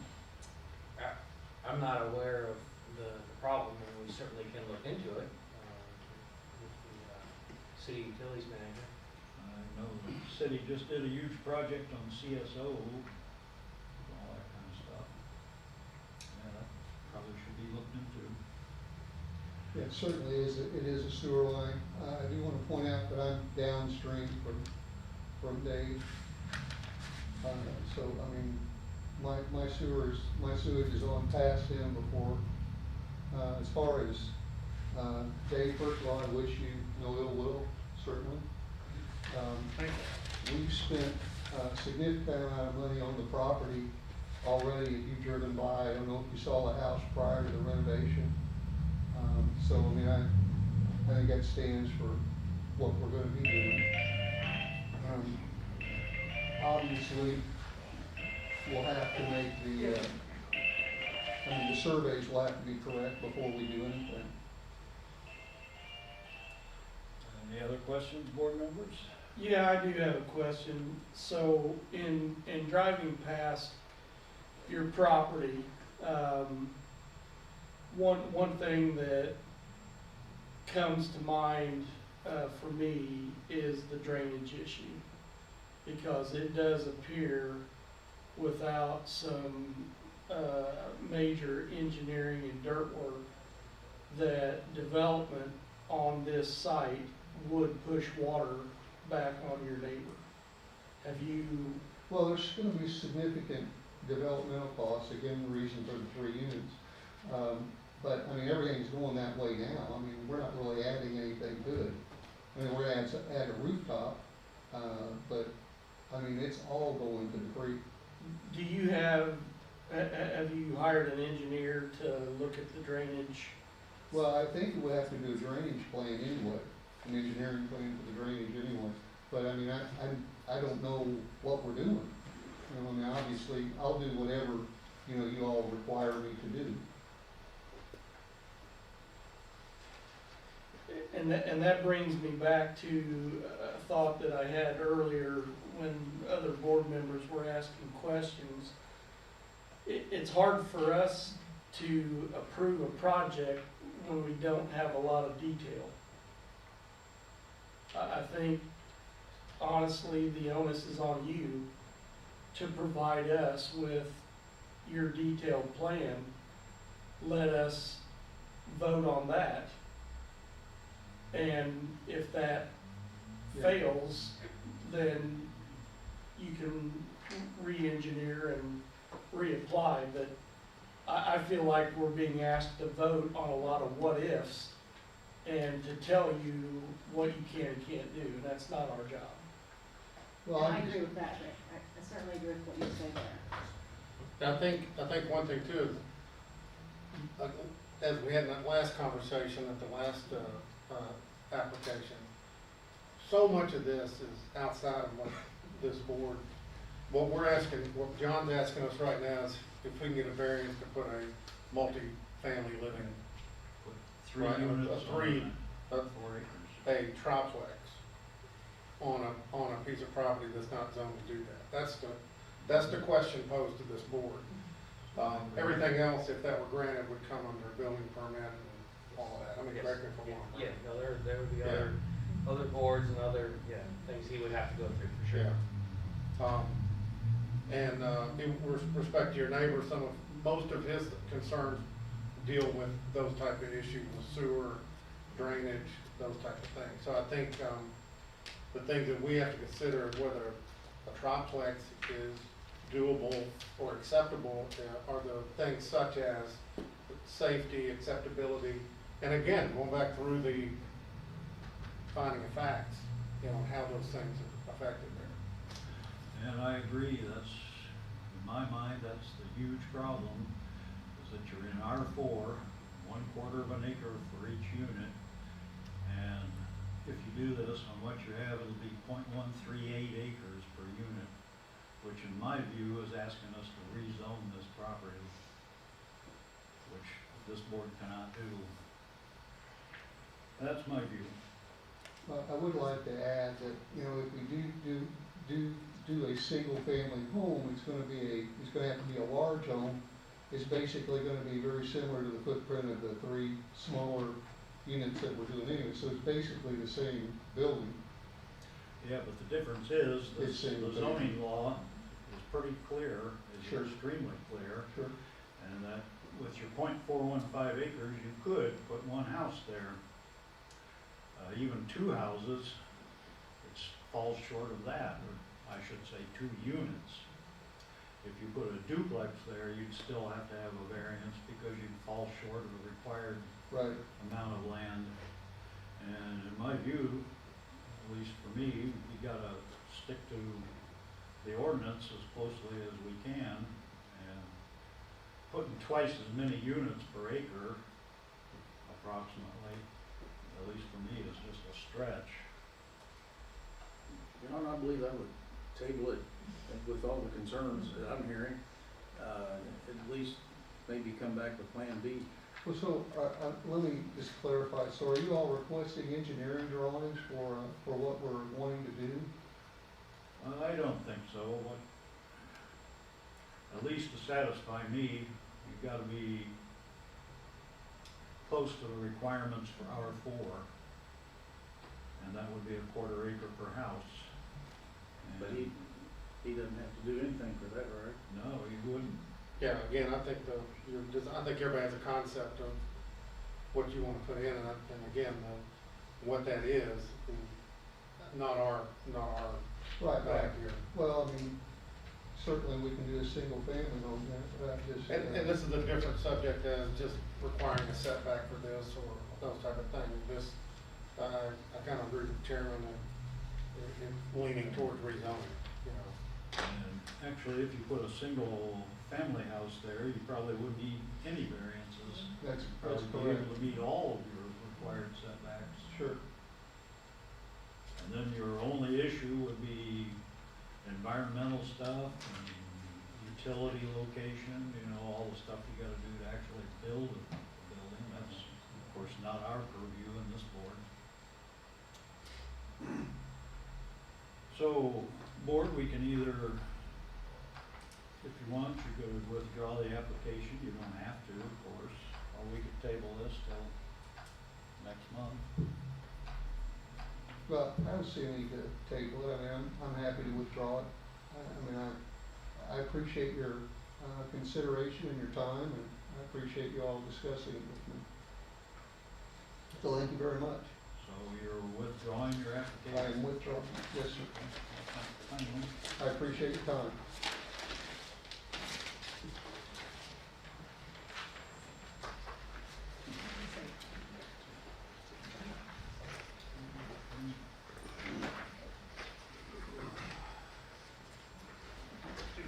Our next one, number 5 on the agenda.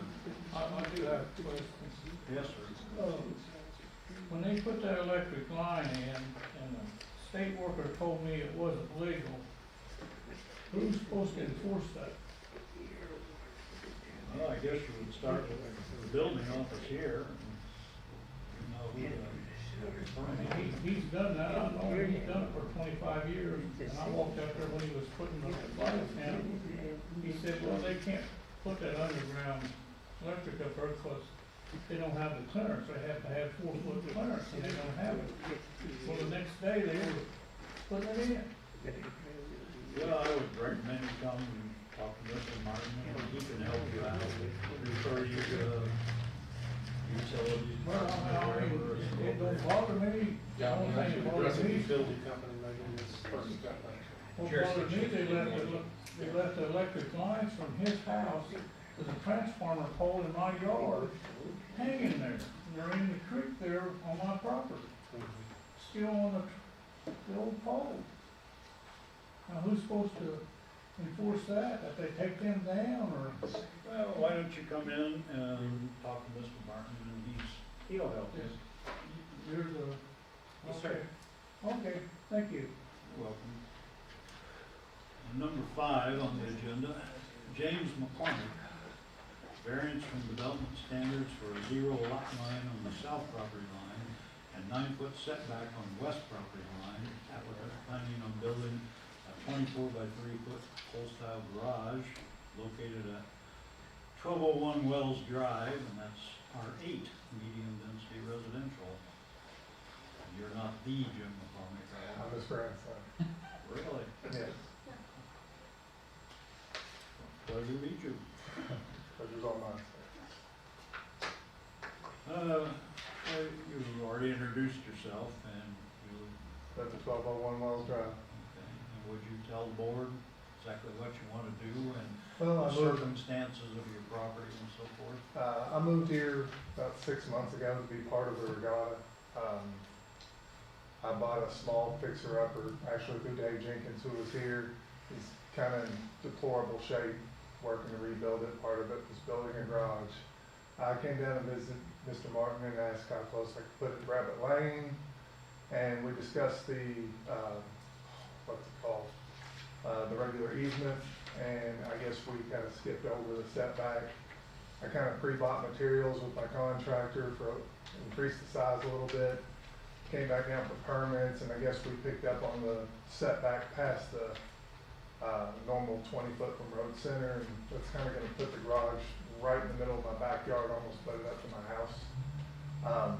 You know, I have to respect the setbacks. Of course, the house is already sitting there from Wells Drive, and then to have the setbacks from Rabbit Lane all the way, it kind of gives me a very little moderate space to a very long shotgun style property.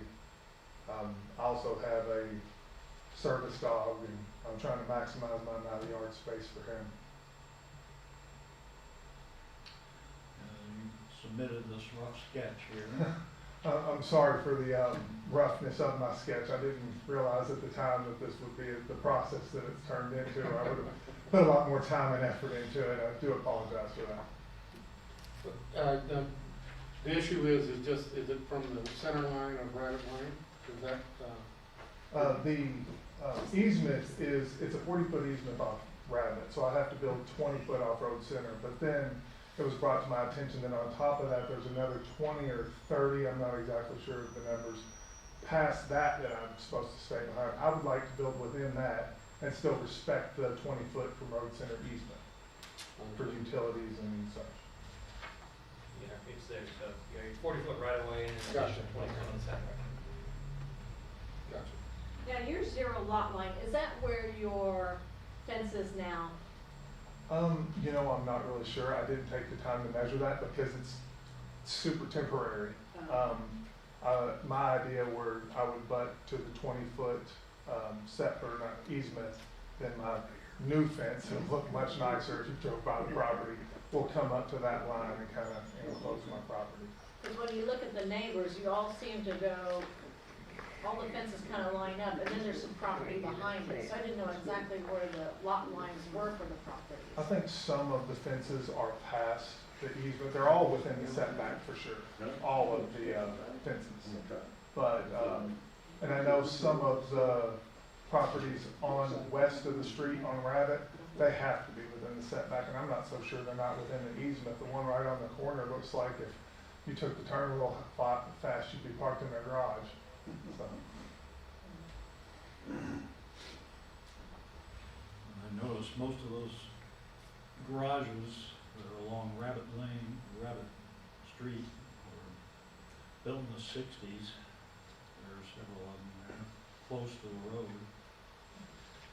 I think Rabbit Lane is rather unusual, maybe. Two things. Yeah, it's an odd one. Yes, there are two little streets right Like there. a boulevard. At least they killed all the catalpa trees that used to be in the middle. I heard it was beautiful. Yeah, it was. One time, I'm sorry I missed that.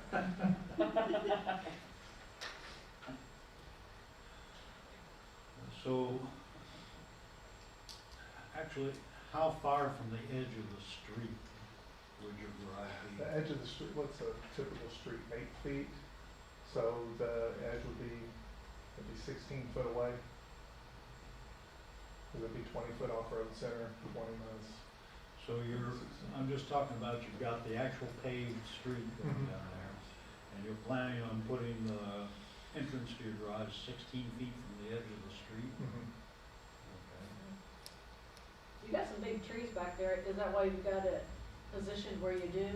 Yes, it's in respect to some of To the those tree trees, roots. yeah. I've got a lot of cleaning up on those trees to do. Are you gonna Kind keep of those trees? Is that why you're moving the Yes. garage where it's at? Any other questions, board members?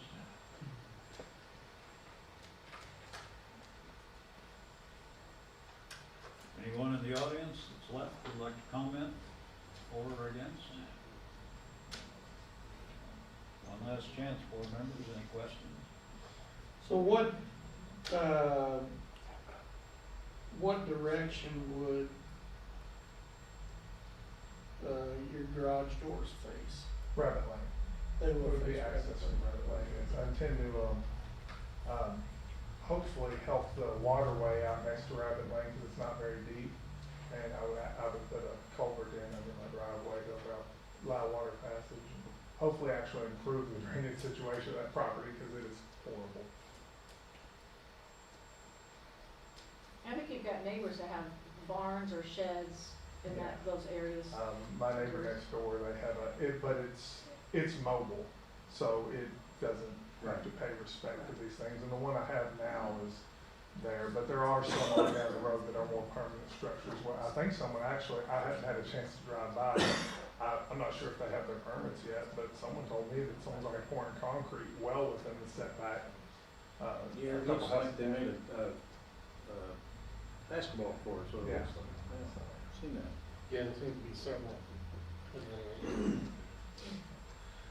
So you're saying that a zero lot line setback on your south line, that would be on the north side of Rabbit Lane, would situate your garage 16 feet from the actual pavement?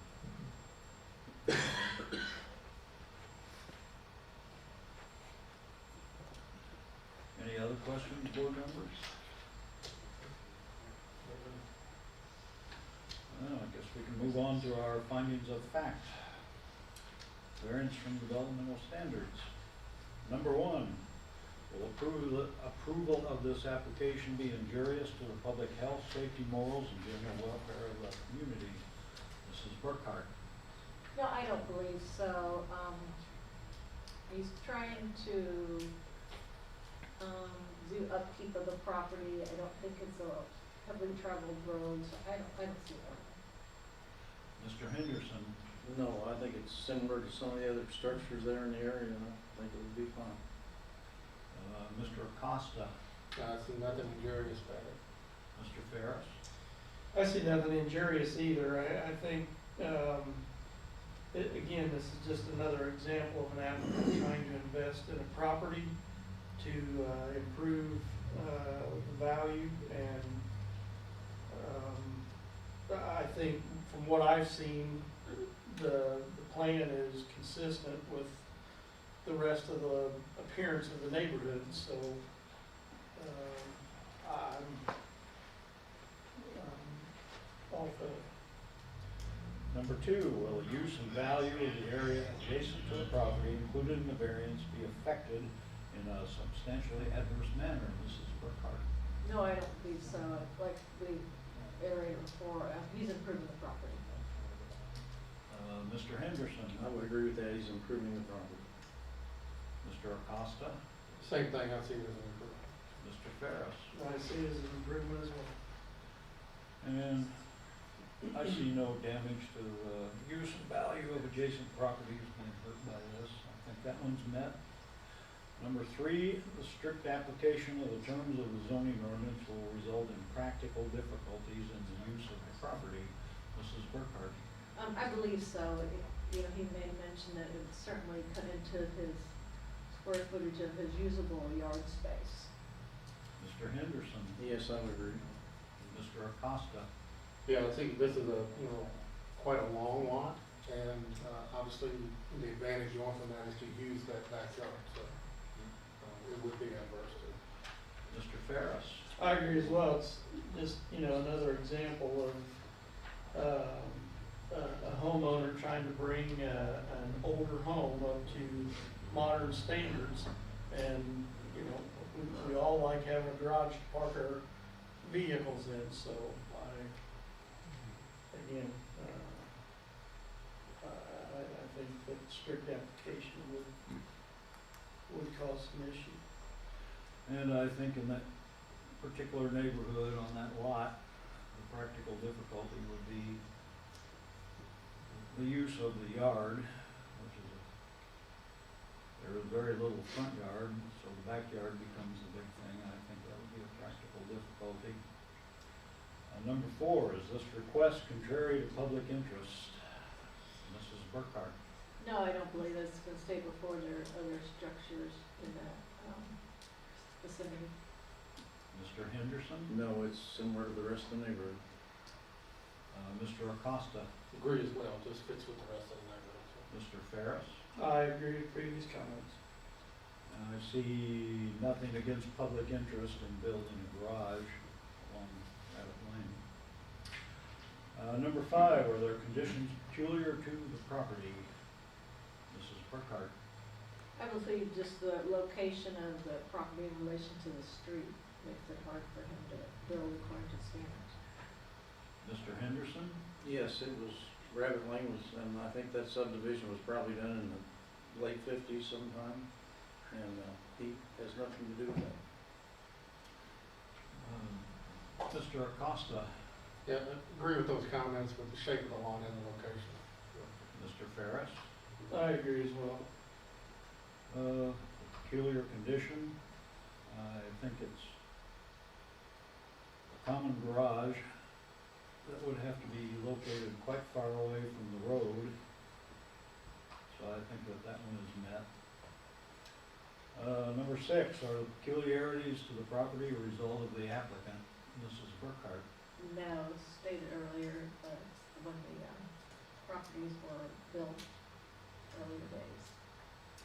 Mr. Henderson, No, definitely not. Mr. Acosta, No, existing condition. and Mr. Ferris. No, I agree with previous comments and have nothing else to add. I think that all he did was buy the property. I don't think he created the layout of it. I think that one's met. Number 7, will owner sustain an unnecessary and undue hardship? Mrs. Burkhardt. I believe so. He wouldn't be able to build as his neighbors have built. Mr. Henderson. Yes, I agree with that. Mr. Acosta. Yeah, agree with the previous comments. Mr. Ferris. I agree as well. I think it would hinder the use of this property. And I believe that it would create an unnecessary reduction in the size of the backyard, which is an important part of that property. We've gone through our findings of fact. We have, like to make a motion. We'll take a motion. Before you vote, I'd like to just make a staff comment. Yes. Just keep in mind, if you approve a 0 lot line setback, just because he says he's building from 16 feet from the edge of the pavement, that's not what you're approving. So, think about that when you're making a motion. I move we approve this variance for a requested 9-foot setback from the west property line and an appropriate setback from the south property line such that the front of the garage is at least 16 feet from the pavement of Rabbit Lane. I'll second that. We have a roll call? Rick Ferris, Yes. Nancy Burkhardt, Yes. Darrell Henderson, Yes. Scott Baldwin, Yes. Mark Costa. Yes.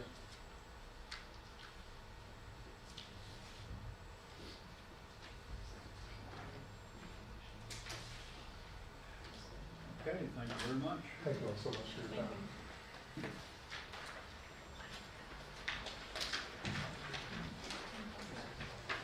And we have one more, number 6 on the agenda, Kevin Watkins. Variance from development standards for a 2-foot setback on east property line in order to build a garage addition, a 2-foot setback on the east property line in order to build a second-story addition, and a 6-inch variance on the south property line in order to build front steps located 222 West 2nd Street, and it's Historic District Residential. And would you introduce yourself, give your name and address for the record, sir? Good afternoon, I'm Kevin Watkins. Currently reside at 413 Baltimore Street. And could you explain to the board what you want to do, why you want to do it, what the conditions of the property are? Yes, sir. The property is on the corner of 2nd and Poplar Street. A historic property built in 1891. The property has been added onto at some point. Originally, there's been a shed addition on the back of it where currently the kitchen is. The property is a 7-room building. It's has no closets in it, very little storage space, and no place to park other than on the street. The garage addition, the intention is to provide a place for my vehicles and stuff, toys. The garage will be facing out towards Poplar Street, so the exit will exit onto Poplar Street, sitting basically perpendicular to the line of the house as it stands today.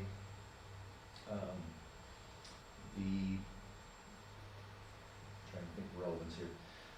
The second-story addition, the bedrooms upstairs on the back of the house, quite literally are bedrooms. They would hold a bed and not any additional furniture. They're not particularly conducive to modern living. The second-story addition would extend to the north of the building above the current shed addition that's on there. That would be all new construction. The variances are requested on the east property line. Currently, the house is built a little less than 4 feet from the adjacent house. That's not something I did. It's been there for 150 years, 130 years. So in order for me to build on the existing line or the existing footprint of the house as it exists, my setback would only be about 2 feet, a little less than 2 feet from the property line. I'm basically just asking to build inside the existing footprint of the building, and building up from that. The front steps, currently my steps off the front porch, exit to the side of the porch, down into a gutter with a drain, line or drain, depression through there. They are not safe. Certainly they wouldn't pass any current code. I'm asking to move those steps to the front of the building. I think that's my 6-inch variance. I think when I measured it, I felt like it was inside the setback from the center of the, outside of the setback from the center of the street. You said 6 inches, that's fine. The third variance is from the center of Poplar Street to the front of my garage, just to make the garage suitable to be able to park my truck or my car in there. It's kind of the depth the garage needs to be. Will still be well within the property line, more than 6 feet off of the sidewalk, and but there is some variance from the center of the street on that side. I would note that other houses built up, the other 3 Tro cottages, as they're called, built up Poplar Street. The front of my garage is in line with the front of where their homes are from the center of the street as well. I believe that's the only variance I'm asking for. I have noticed that the other 3 corners, the steps up onto their porches and front doors are actually out in the sidewalks. You'll be the only one that isn't. You've got much less variance, or much less clearance than I do. Board members, do you have any questions?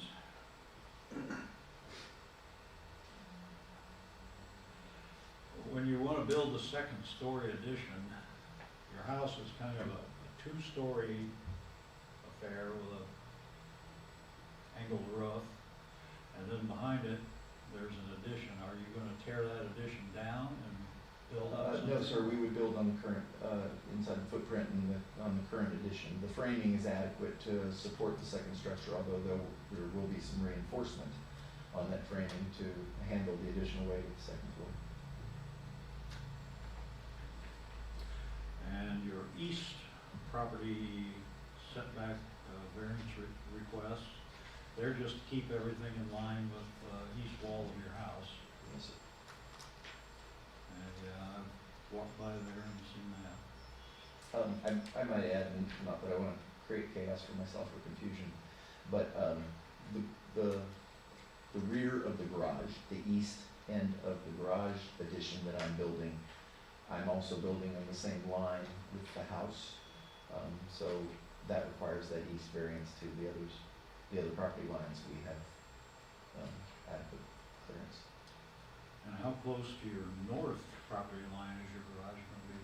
We're over 3 feet off that. Which is, of course, a requirement. We try to live within the law.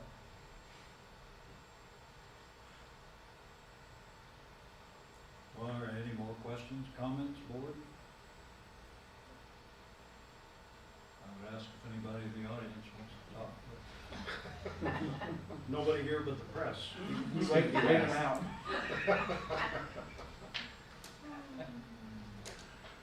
Well, if there are no more comments or questions from board members, we'll move on to our findings of fact. Variance from developmental standards. Number 1, will approval of this application be injurious to the public health, safety, morals, and general welfare of the community? And Mrs. Burkhardt. No, I don't believe so. As with other properties, he's improving that property. I think it's been sitting there for a long time, and I always wonder why somebody didn't buy that. So it's good to see somebody do something in the area. Mr. Henderson.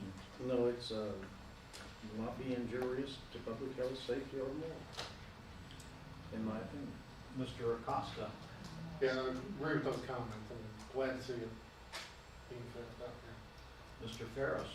Yeah, it's just another property owner, trying to improve the property and the value of the neighborhood, so I see no reason to believe that it's gonna be injurious to anybody. And I see certainly no injury to the steps 6 inches off the sidewalk. And as far as the rest of the project, it's attached to the house, so I see no great problem for the general welfare. Number 2, will the use and value of the area adjacent to the property, including the variance, be affected in a substantially adverse manner? Mrs. Burkhart. No, in fact, the opposite, he's improving the property. Mr. Henderson. Yes, it will improve the neighborhood. Mr. Acosta.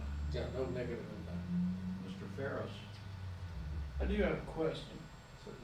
The drawing of your garage almost appears as if there's gonna be a second story with living quarters. No, it'd just be loft space, probably just, storing, although I will say that, we are, providing all the utilities to that building. The eventuality that we may want to put a small living space, it would be a very big space, but yes, probably less than 400 square feet up there, so it's not separate residence in any way. It would be a guest bedroom at best. Okay, so we're on number 2, right? Number 2. Yeah. I can't think of any reason,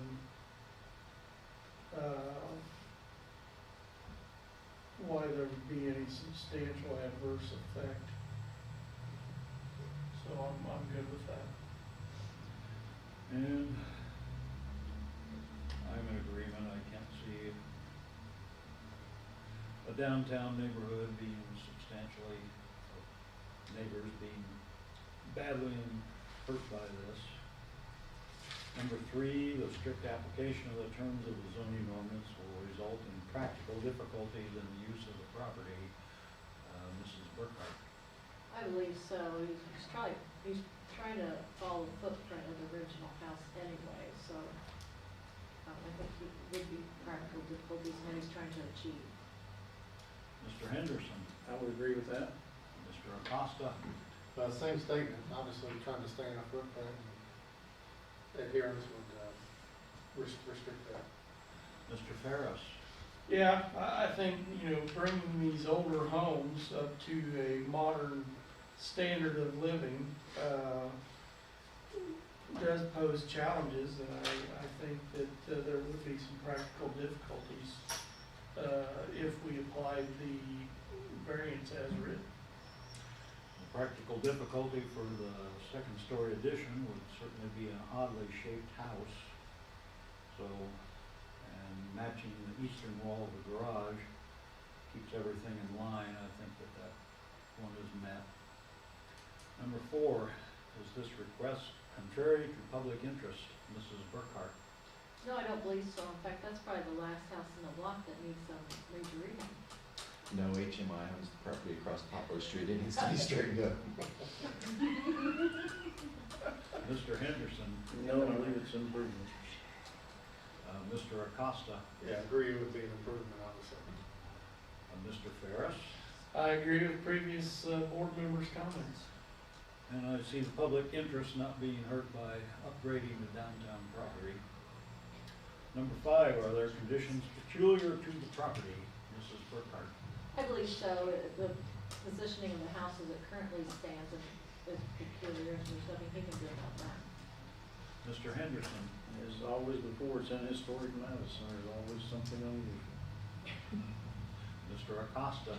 I agree with the previous comments as well. Mr. Ferris. I agree. I think the era in which the house was built and the location are the peculiar aspects. And this, once again, this is a house and lot laid out in the 19th century, so I think that that's sufficiently peculiar to that property. Number 6, are the peculiarities to the property a result of the applicant? Mrs. Burkhart. No, as he stated his own narrative that's existed since the time of the original construction. Mr. Henderson. No, definitely not. Mr. Acosta. It looks like they've existed since 1891, so I think. Mr. Ferris. I have nothing to add, but I agree. I think Mrs. Burkhart said it well. I agree. There's a couple of reasons. Will owner sustain an unnecessary and undue hardship? Mrs. Burkhart. I believe so, he wouldn't be able to bring it up to, standards that, owners would like today. Mr. Henderson. Yes, I would agree with that. Mr. Acosta. Yeah, I think the improvements are, improving the basic livability of the property. Mr. Ferris. I agree. I think, again, you know, just trying to bring an older home up to a modern standard of living, those can create undue hardships just going through this process. And I think certainly for the steps, that would be an undue hardship to have to keep using those steps that go down into that little gully. There would be an undue hardship in my view for the second story addition if it had to be another foot farther west. So I think that is quite unnecessary. We've gone through our findings of fact. We have a motion. I move we accept the variances requested. Second. Second. Have a roll call. Rick Ferris, Yes. Nancy Burkhardt, Yes. Darrell Henderson, Yes. Scott Baldwin, Yes. Mark Acosta. Yes. So your variances are approved. Thank you for your careful consideration and approval. Sorry to keep you so late. We have one other thing. Don't get your hopes up, board. We have one other thing. Last month, there was a controversy about Lucas Soul, conditional use permit for a mobile home located at 2761 East State Road 56, residential agriculture. Mr. Martin was, according to the minutes, you were unsuccessful getting in touch with him. I tried a few different routes, eventually got him on the phone. He said he would be right in to take care of it that week, and we haven't seen him since. And the issue was he had not paid his renewal fee for his conditional use permit for a mobile home.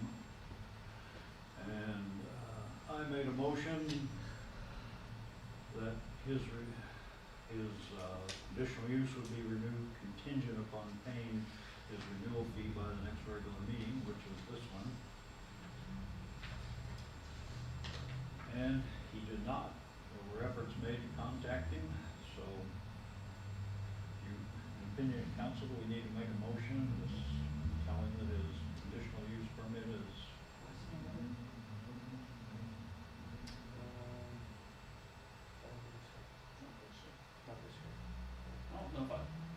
I don't know if I've sent a letter to him, have I? Chairman? I don't think so. And I move that we direct our attorney to send him a letter indicating that his conditional use permit has expired, but if he pays his fee by our next regular meeting, it will be renewed.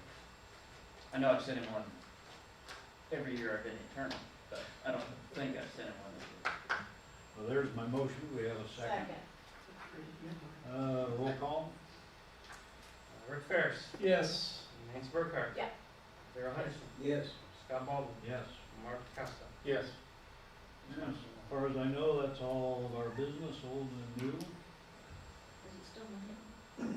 Any other old business that I missed?